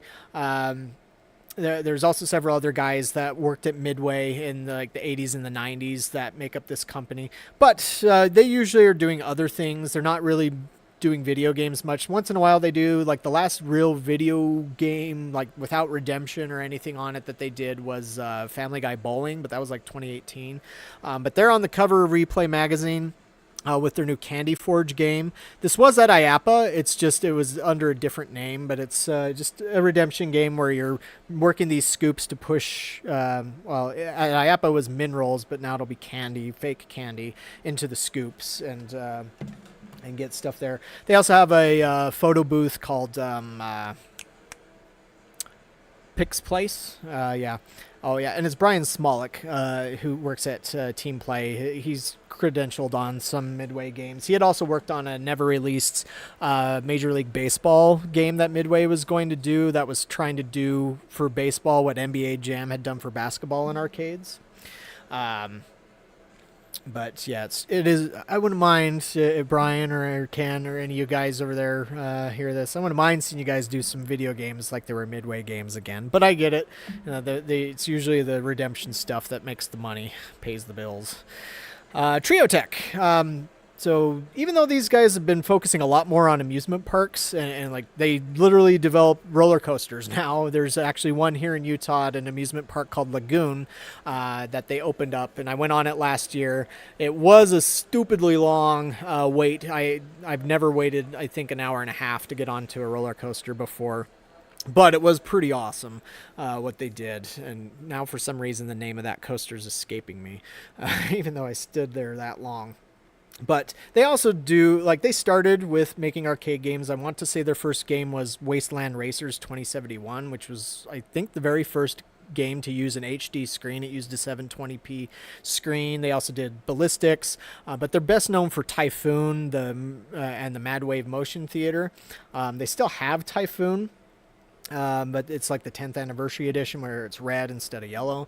But they'll be there with their Super Blaster, their Storm VR, and a new XD Dark Ride film. The Dark Ride, the XD Theater, and all that. Those are, expensive kind of miniature theaters, interactive theaters that they do. You get a light gun, and they have multiple films that you can play. Basically, what the Super Blaster is, like I mentioned this earlier, and how it's like about $100,000, and a lot of people are like, why does it cost so much? So basically, what the Super Blaster is, and its sister game called Cube. They're miniature XD Dark Rides. And now the XD Dark Ride, that thing starts at $250,000. And so, but it's like 8 seats instead of 4. And so the Super Blaster is essentially providing XD Dark Ride, but without that enormous cost and without taking up that much space. But, there are several FECs out there that have XD Dark Rides in them. Like I know Extreme Action Park down in Fort Lauderdale has an XD Dark Ride. I think Scene 75 in Ohio has it too. But yeah, that's why some of these costs sound outrageous sometimes.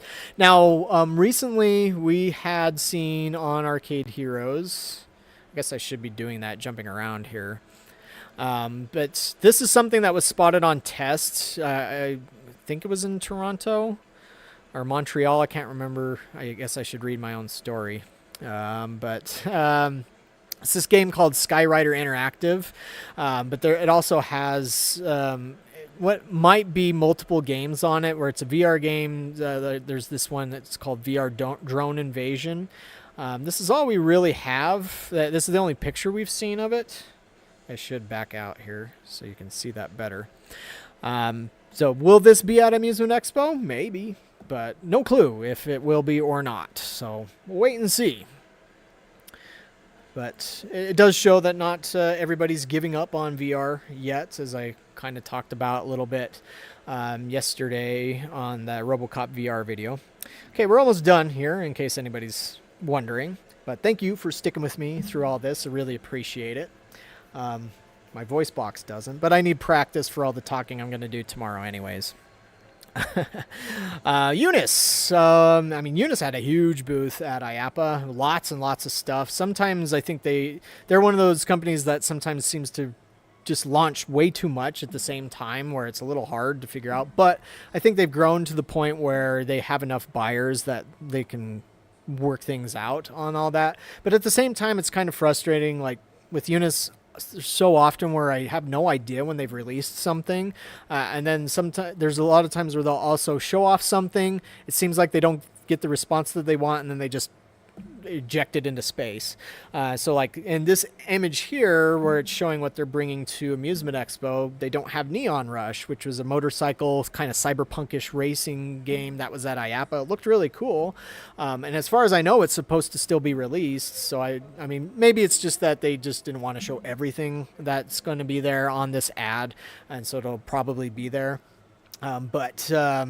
Yeah, you got Monster Kart, which is their answer to Mario Kart, and they apparently have 2 versions of this now, but we haven't seen anything on the new standard version that they're going to have. Dino Storm, which I have a video of this on my channel, where this was actually a lot of fun. It's like Namco's Rapid River, but new, with new graphics, and it was fun. I didn't have any complaints about it.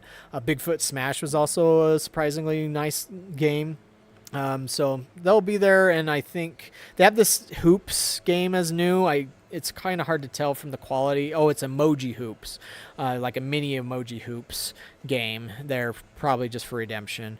But that's where sometimes I don't spend a lot of time on UNIS because I don't care much about redemption stuff. But sorry, let me catch up on the chat here.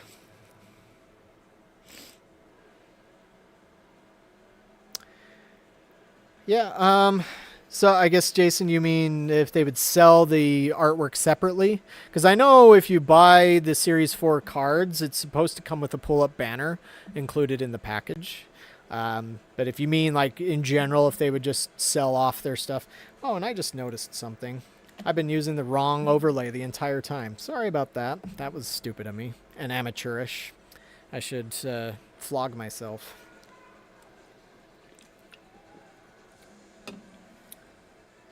Okay, so it's a slightly bigger DX.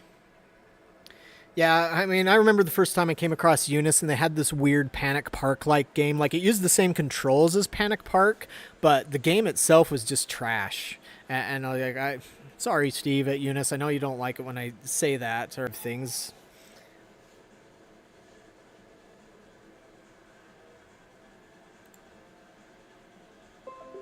Are we still on? Did I lose you? Can everybody hear me? Because I'm getting a message that my OBS studio disconnected there. But I can't tell if I'm still streaming or not, so please let me know in the chat. Okay, we're there. All right, that was weird. It's snowing a lot here, so I don't know if there's anything like that going on, but at least my power's on. But yeah, like I was saying, they had a really weird Panic Park-like game, but it was more like digital futuristic surfing and not like Panic Park itself, but it used the Panic Park's controls.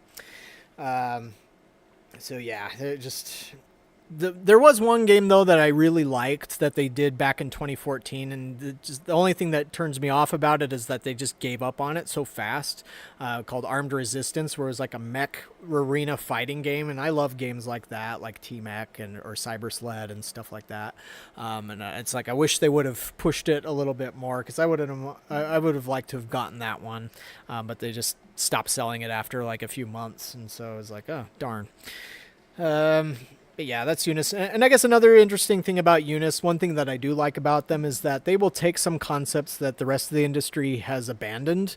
I mean, yeah, sure, they're basically just copying Namco or sometimes Sega. Like, does anybody remember when they essentially did Crazy Taxi a few years ago? And that's another game that they just kind of abandoned very quickly, but that might have been because Sega might have threatened legal action, because in the game, the Green Arrow was practically a copy from Crazy Taxi. But like Dino Storm, it's like Rapid River, but it's like, hey, Namco hasn't done a new Rapid River or something like it, and the concept's still fun with some newer technology and stuff. That I had a lot of fun with that game, and I appreciated them bringing that back. Or even Monster Kart, even though that's taking aim at Mario Kart, it's like, sure, it's not Mario Kart, but the little go-kart seat with the motion was nicely done, and the quality of their games has been improving in recent years, so I have to give them that. So I'm not saying that they're still like they were back in 2009, but at the same time, it's like I know I've still heard of issues like with on the tech side of certain games and such, but yeah. So that's UNIS. And then our last one for our regular arcade companies is Zoom Studios. So far, they don't do anything with video games. They're just mainly crane machines and pushers. And they had one of those hurricane simulators at IAPA. Those are cool and stuff. Just a nice little novelty, but not much else for me to say there, I guess. I think, Valentine, you had asked my opinion on virtual reality. I don't know if you caught my commentary on that the other day on the RoboCop VR video, so you can check that out. I'll do a brief synopsis. But, so there's some colleagues in the industry where they've set up saying, like, VR is the future of gaming and that it was going to replace all flat displays. I never found that to be a compelling argument. It's like, sure, I'm down with cool technology and stuff. VR has an appeal there. Now, personally, I used to suffer from extreme vertigo if I used that. I was part of that segment of the population that just couldn't handle VR. After I got LASIK, though, then vertigo usually went away, but I can still get migraines depending on the game and or the headset and the quality of the headset, but it's like, it was apparent from early on that VR was going to have some problems, and it's like you can't get mass adoption of something if a big chunk of the population of the world can't use it, if they have health issues in using it. And that also gets to a marketing thing too. It's like, say, people like me, where I just recounted the negative experiences I have. with VR. It's like I'll still try it. I'll still give something a chance. But when you hear that somebody else has something like that, it leaves that negative thing in your own mind. And so it's like VR has also shown that it's weakening in the home side. Sales are down. The Apple Vision Pro, I saw somebody who was doing arcade VR, and he was proclaiming before that came out that it was going to replace laptops. And it's just like, to me, I've been following this ever since is it Lucky Palmer or Palmer Lucky? I can't remember. I get those backwards sometimes. When he did the first Oculus, and I've had reservations about this because I constantly hear these wild claims and these wild goalposts, and they're setting this goalpost, and then you see that they don't achieve the goalpost, and then when that doesn't happen, they'll attack some people, not everybody, but some will attack you for criticizing that and say, well, why didn't you hit that goalpost? And they'll attack you, but then they'll set up a new goalpost and pretend that they never maybe did the previous ones, and they just keep moving the goalposts so much that I think that's where the public is just kind of like, whatever, guys. But there's so many little issues with virtual reality that I think are going to prevent it from replacing the flat display. But also mainly with arcades, it's just like, yes, there's people who can overcome putting on a VR headset on your face in an arcade that somebody else just used. But some people are never going to touch it just due to that reason alone. And so, like, even if you have wipes around, it's like, how many arcades actually keep up on the wipes and keep up on keeping them clean? Because it's like, there is a possibility, like, if somebody with pink eye puts on a headset and then you're the next and you don't properly, thoroughly sanitize it, you could get pink eye or something like that. And so it's like, that is an issue there. And so, like, to me, this is where I keep saying I would rather see more R&D money go into mixed reality, where it doesn't require any wearable whatsoever, at least for the arcade space. Again, for home, I think there's some cool stuff that VR can do. And there's been some great games like Beat Saber, obviously, is a good one. Half-Life Alyx, another one. There's the Arcade Legends, is that what it was called? Sorry, guys, at LAI, that you build your own arcade and everything. But yeah, it's just, there was VR Agent. I like that one from Sega. The only problem I had was because you had to move around so much, and because I was using the gun where, the VR headset's attached to the back of the gun, is quick movements put it out of focus. And so that made it a little hard. I mean, I really loved that it was like a first-person shooter or almost like a Time Crisis-like game. It's just when it go out of focus, that made it difficult. And it's like, I kind of wish they would do a non-VR version of VR Agent, if that makes sense. Just almost like a Virtua Cop or Virtua Spy game. But yeah, like I said, I do think that VR will be around. Like right now, Godzilla Kaiju Wars VR by Raw Thrills is doing amazing numbers. I've heard of plenty of locations where it's just making bank. And so it's like the right game and the right hardware can make it work. But it still has all these challenges that it's just like, I just do not see how every single game that we're going to have here is going to be virtual reality. And it's like, I don't want it to be like that either, because it's just like, well, another thing that I could bring up too, and I guess this is not a short answer at this point, but the other big problem with VR that oftentimes doesn't get talked about by the consultants and the shills is just it's super heavy on the maintenance. I know of an FEC, really big FEC. They're like over 80,000 square feet on their game room alone. They have a team of technicians, and they were having so many problems with like the 3 or 4 VR games that they had out of an arcade with hundreds of games that they had to create a separate WhatsApp group just to handle the VR problems, and so that they wouldn't get overlooked. But it's like, I've heard that from pretty much every single FEC that I've talked to. Now that I know that's anecdotal, so it's not very scientific, but it's like I'm shocked by how often I hear technicians complaining about the problems that they have with VR, and it's like that's not something that I really have with my arcade games. I was like, yes, I do have instances where the screen goes out. Like I have a video on my channel where I replace the literal LED lights inside of a Cruise and Blast monitor, but usually I don't do that. Like when my Walking Dead monitor died last year, I just went over to Costco and bought a new TV, threw it in there. And that was a lot less of a hassle. But that's rare. That doesn't happen all the time. But with VR, you can be having it go down once every few months. And it's not always due to the headset display itself. It's because of the cabling. There's been a lot of attempts to fortify the cabling in that.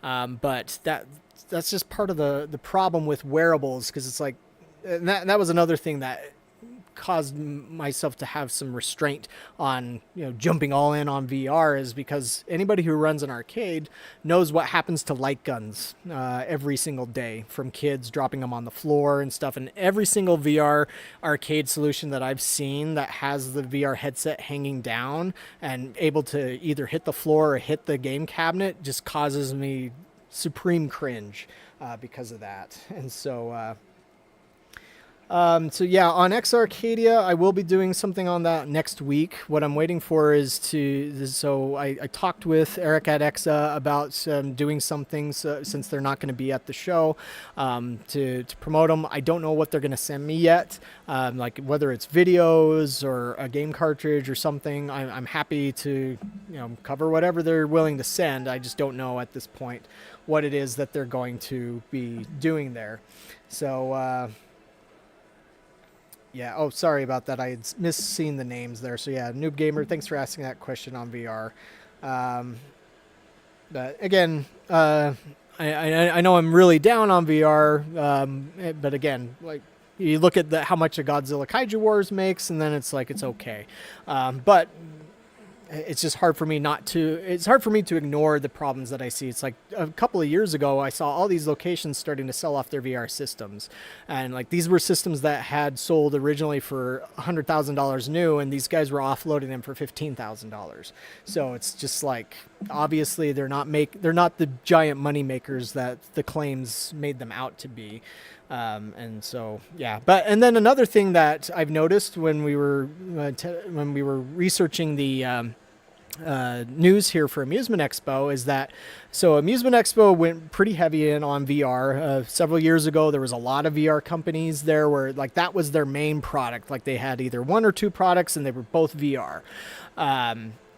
And so there used to be something like, I don't know, 24 or more companies that was focused on that.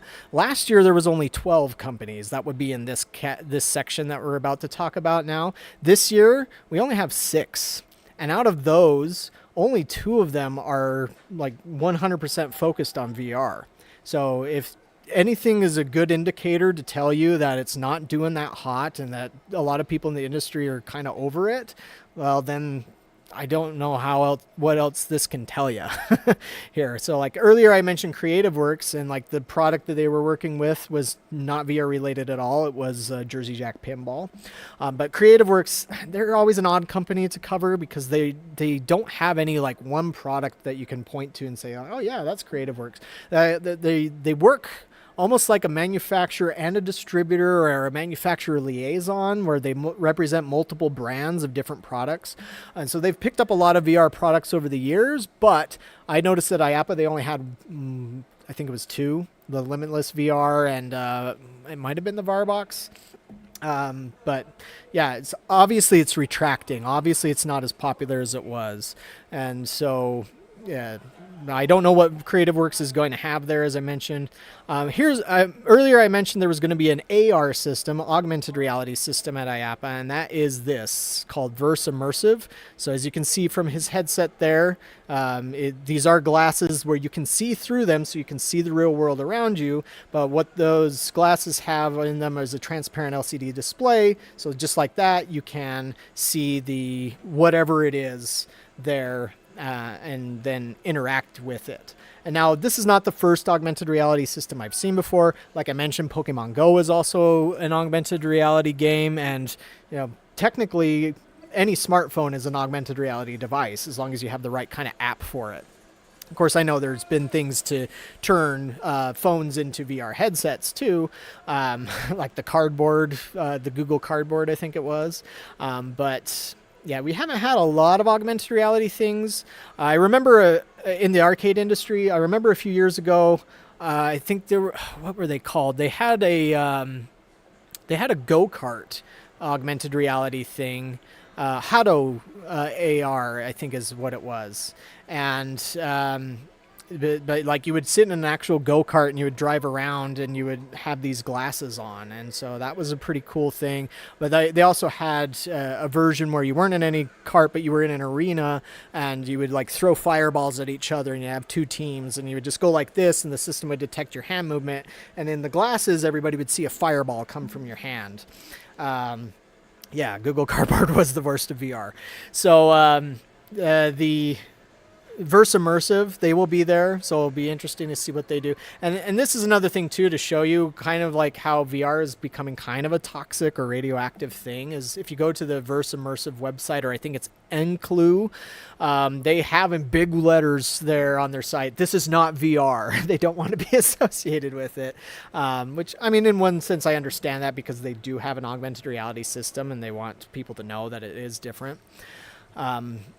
But yeah, we'll see how that plays out. And like, I guess you could say augmented reality has been done before. Wasn't it Laser Ghost by Sega that had some, I mean, is a super crude and super early version of augmented reality, but like the little laser pointer inside of the glass on top of the mounted gun. It's like you can do that in arcades. And or Magia Blast by Namco that we saw recently. That is essentially an augmented reality sort of game. Inowise, they're a company out of Romania where they are one that had created a VR arena to compete with Hologate. The main thing that they had over Hologate was Hologate only could handle 4 players and their Arcadia VR could handle 6. But a few years ago, they released this Cubix immersive game room where it has 3 walls and it projects the game onto the walls and you play whatever game it is. And they have multiple games. They released one at IAPA 2024, this Mummy game.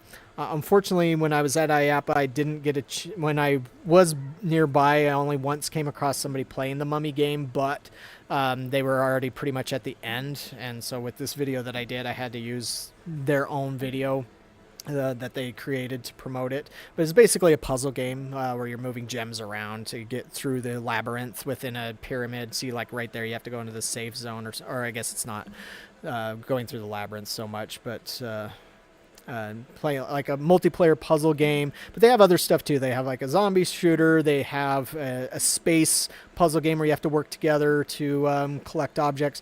Probably one of their most innovative ones is the chef one, where it's kind of like a TV chef show, like something that Gordon Ramsay would produce or Bobby Flay or whoever. But you're working as a chef in a kitchen and there's all these ingredients around and you have to run across the room building your sandwiches or your meals, and you like have to take the ingredients and chop them and then take them over here and cook them, and that one's pretty cool. And so I actually just saw something this morning that a Cubix has just been installed in Japan. So the very first one is in Japan. And so there's a few of these installed across the United States. And this system, as I said, this requires no wearables. It requires no attendant. I could talk all about attendant stuff too. It's like you'll notice most VR arcade stuff claims that it's attendant free, but it's like they still tell operators you still should go and check regularly on the machine, which is like it's kind of attendant based. But this one says it isn't, or it doesn't need one. Although, I mean, I guess this one, it does have wireless controllers. They do have an alarm in them if somebody walks off with them, but I'm sure there would be a teenager that wouldn't care. But I guess they wouldn't be able to do much with it. But that's Cubix. I don't know if they'll have a brand new game there at Amusement Expo or not, but I'll double check. Kinoa SE, also known as Coliseum. So they've had, this is one of the couple of companies that's going to be at Amusement Expo where they're just focused on VR. And so they have a new version of their foosball or table soccer VR game, the Coliseum Nova. And that will be joined by a non-VR game that they call Whack-A-Light, which if you look up a old game called Catch the Light, it's basically just you have a table with arcade buttons on it and player versus player, and you're just hitting the buttons that light up as fast as you can. Pretty simple concept. But the foosball table soccer VR game, again, they've had this around for a while. It's just this is probably the flashiest cabinet that they've had for it so far. And you know, if you want to play foosball in VR, then there you go. That's what that does.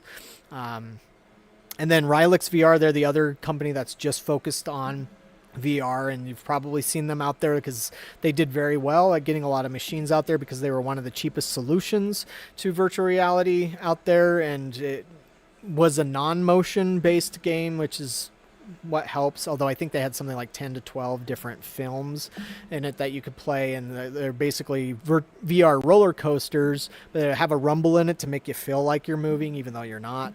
It also has motion sensors, so it can detect your hands, so you can do like this to go pew pew and shoot stuff. The SpongeBob Bubble Coaster by Andamiro, that's by this company called Rylix. They're actually based out of Brazil. Rylix is, not Andamiro.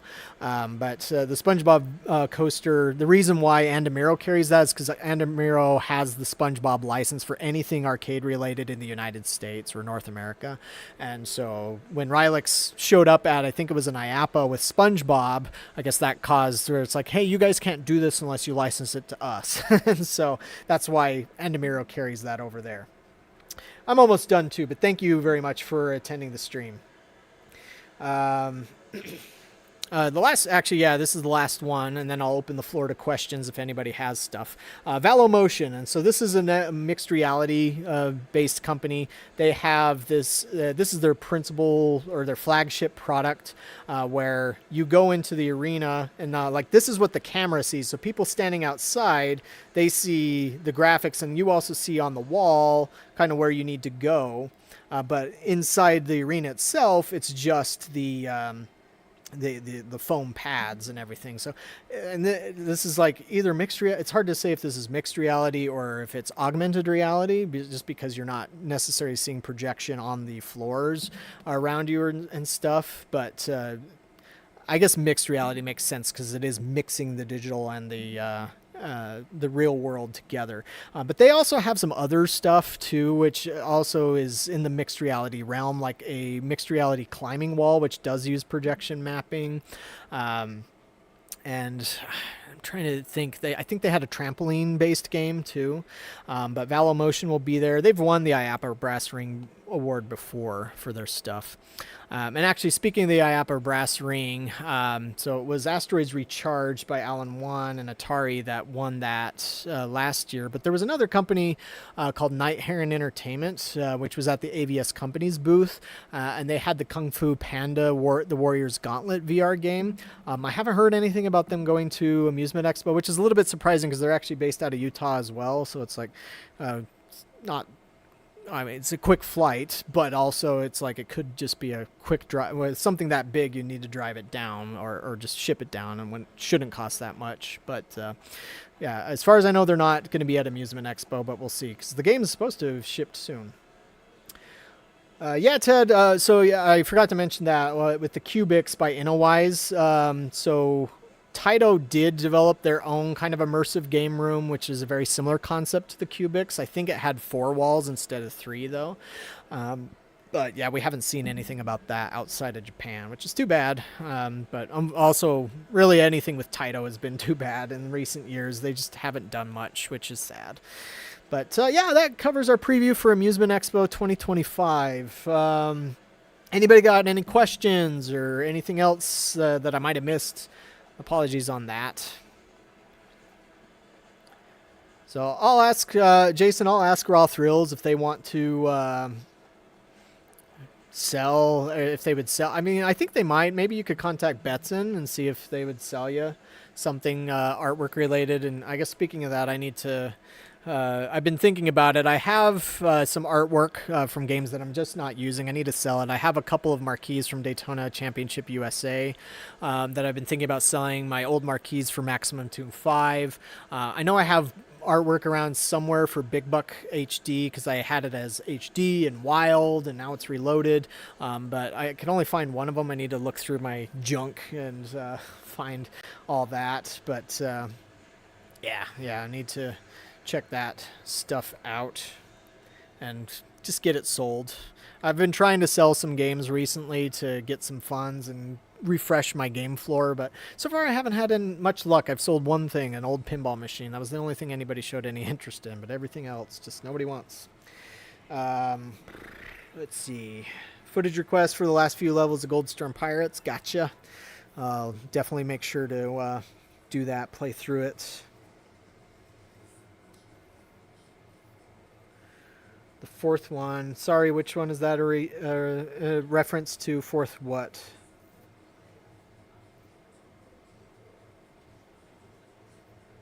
Thank you for the compliments on the stream, guys. And yes, just stay tuned to YouTube. Stay tuned to the Arcade Heroes Discord channel. Possibly X. I think I should have easy access to X. Oh, okay, 4th level on Goldstorm. Gotcha. Yeah, I think I only got footage of the first 2 levels, but fortunately, since you can select the levels, I should be able to get 3 and 4 there.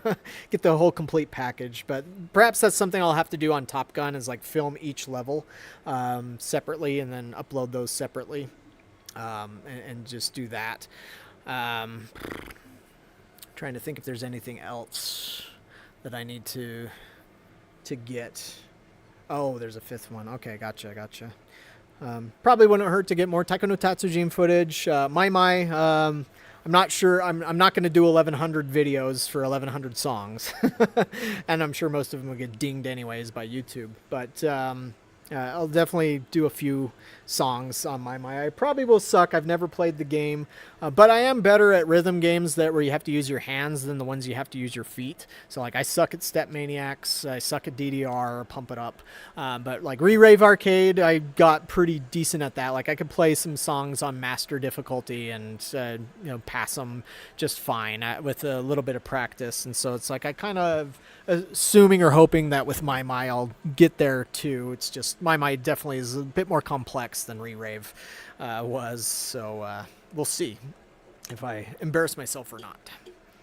But any other questions, comments, stuff you guys want to see or hope for?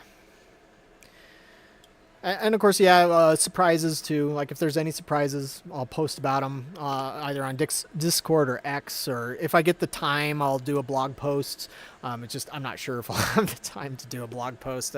In the distant past, like I'd leave the show, go eat if somebody invited me to go eat, and then go to the hotel room and then start working on a blog post, and I'd work on it for hours, and so that's always fun. So I'll be leaving tomorrow morning. So I'll be there in plenty of time to see the show opening. I could probably record the event. They do a ribbon cutting ceremony all the time, but I don't know if anybody really cares about that stuff. Yeah, I'll definitely have to ask about Bike Dash delivery, like what's the deal? If my voice isn't dead by then, I'll try and do a Jerry Seinfeld voice. What is the deal? With Bike Dash. And of course, if they have anything else there, I mean, I'm kind of pining for Magiblast at this point, but I would be shocked to see that one here at this point. That would probably, if that's even coming west, that's probably an IAPA thing. The BattleTech centers, I think those were pretty awesome. Like, I've made this argument before that with the coolest thing about arcades is that you can do something you could kind of call it SR or simulated reality, where in this small box you can have this unique world where you have this unique not only game but the controls. You can custom design them to do something. You can add other stuff like these days, like say the House of the Dead Scarlet Dawn that I have sitting here. It has lighting effects. that react to the environment. It has the rumble in the varied rumble feedback in the seat, where I remember the first time I played that, and when the phone went off in the game, it went off under my butt, and I thought my cell phone was buzzing. It was like, I don't put my phone there, but so it was a weird sensation. Or the wind effects, like when the helicopter comes down and it has that varied wind effect, was really cool. And so the ability of arcades to do things like that are really awesome, and that fits some genres better than others. Now, unfortunately, we haven't had a lot of mech games. Like, I loved mech games. I remember playing Mech Warrior 2. I actually even played the original Mech Warrior with like EGA graphics or CGA graphics, and it was a little bit frustrating. But, you know, at the time, it was what we had. Back when you whippersnappers didn't even exist yet. But, yeah, I've always pined for something like the BattleTech pods, for a game to come around that's like that. And that, like earlier I mentioned, UNIS had a game called Armed Resistance, and you can look this up on the channel. It's like 2014 or so, but that was the closest I had really seen in years to anything like a BattleTech experience. Now, yeah, it wasn't quite as complex. It was much more Fortnite, although I guess Fortnite didn't exist in 2014. But, you know, it was casualized compared to what it could be. But, you know, that's fine. I think if an arcade did a new mech game, it doesn't have to be Mech Warrior or BattleTech, just a mech type game. And of course, you simplify it so that you're not having to spend 20 minutes, you know, configuring your mech or whatever. Or granted, now that I'm talking about it, I guess Sega had Border Break. And I want to say they had another one too. I know Konami had one a few years ago about the same time to compete with Border Break. I can't remember what it's called now, and I want to say it had something to do where you're fighting bugs or something like that. So like in Japan, they've done stuff, or like the Gundam pods. Yeah, I can't believe I forgot that. Yeah, the Gundam pods are a great example of that sort of thing working again. And so, yeah, I totally would love to see that. And in my opinion, some like the BattleTech pods, because they look kind of like a flattened orb. It's like you could totally do an ultra wide curved display like the 21:9 aspect ratio, but you have a curved screen like you'd see in Vegas on the newer slot machines. You know, but you do that inside of an environmental pod sort of thing, and then you have a mech game, and, you know, again, you simplify it so that it's not like a console game, because those just don't work in arcades. Arcade operators want throughput. But yeah, I totally think that could come along. It's just, yeah, nobody's doing anything like that, released that I know of right now. And like even in Japan, it's they haven't been doing a lot of stuff. Like there was the sequel to the Gundam pods, but you know, that hasn't done very well. It didn't do as well as the original ones. Of course, there is Gundam Extreme vs. Boost 2, I think, that just showed up at the Bandai Namco Cross store in New York. And I heard from somebody else not involved with Namco before that even happened, saying that, hey, just so you know, Gundam Extreme Versus is coming to the States. But I don't know if they meant just the cross stores, or if Bandai Namco was actually going to release it. So actually, now that I think about it, maybe that could be a surprise that Bandai Namco has at Amusement Expo, is you get there and then they have their 4 Gundam Extreme versus Boost cabinets there. That would be a surprise. But all right, anything else? Hope that answered your question. Gotcha. Yeah, I mean, I would be really shocked if Bandai Namco was going to try and do that as a general wide release, but hey, stranger things have happened. And I mean, that has basically been the top video arcade game in Japan for I don't know how long at this point, but you know, all the earnings charts, like Arcade Belgium regularly posts our arcade earnings charts, and Gundam Extreme Versus is always up there. All right. Yeah, our Round 1 USA could definitely be the one. Like, that's always a good, safe assumption, is that they're the ones that are going to be doing that there. But okay, I guess that'll do it for this stream. Thank you guys for watching. Thank you for supporting the site. Really appreciate it. Always doing the best we can to bring you the news from the arcade world and getting everything covered. So that it's going to be a busy time on the channel over the next few weeks. And also, as I mentioned, stay tuned for some X Arcadia coverage. Again, I don't know. I'm not going to make any promises as to what I'm going to be able to cover because I won't know until I have things in hand, but it is on the schedule to be doing something next week on that, hopefully. And of course, anything else that comes along. I've got a question from Jason, who's a member of the channel. Why does Dave & Buster's always get the new games from Raw Thrills and such? Well, Dave & Buster's, due to their size and the money that they have now, of course, they're owned by Main Event now, and so it's an even bigger corporation. But it was Dave & Buster's used to have a gentleman there called by the name of Kevin Bacchus, and he had experience in the video game industry from the console side on various projects. They had something to do with the original Xbox, but he knew that one of the things that would help Dave & Buster's grow is to have exclusives. And so for a while, Dave & Buster's really wanted games that only they could have. In fact, Mario Kart, when that first was announced for coming stateside, it was supposed to be a Dave & Buster's exclusive, not a timed exclusive, but an exclusive. But, you know, enough people complained about that, and Bandai Namco realized we'll leave a lot of money on the table if we only sell this to Dave & Buster's, and that's borne out. Like, the game is still being manufactured, and they're still selling 1,000 or more a year of Mario Kart, so it's wise that they didn't keep it exclusive there. But I mean, and I guess to a degree, Dave & Buster's has also realized that if they hog all that, then that will make them maybe a little bit of a pariah to the rest of the industry. So what they've done instead are timed exclusive deals. And so now I don't know the details behind those, like how much they pay or whatever, but would they be paying for some of the development on this stuff? Yeah. And in fact, it was Kevin Bacchus and Dave & Buster's that he really wanted to bring the Japanese card gaming style to the States, and so that's where you got stuff like Injustice Arcade coming from, and then Marvel Contest of Champions was a Dave & Buster's 5-year exclusive, which is the longest exclusive I've heard of. We had Minecraft Dungeons Arcade, but yeah, they've some sort of deal. I don't know the details, although even if I did, I probably wouldn't be able to share them because there's probably a lot of legal stuff that they don't want you talking about. But yeah, just some sort of deal in place there so that it drives people to go to their locations, which, you know, I get that. It's like if I had the resources, I'd totally love to get an exclusive game in here that has a big name like Top Gun attached to it and get people into my arcade for a couple of months before everybody else could get it. It's just, you know, I don't have millions of dollars.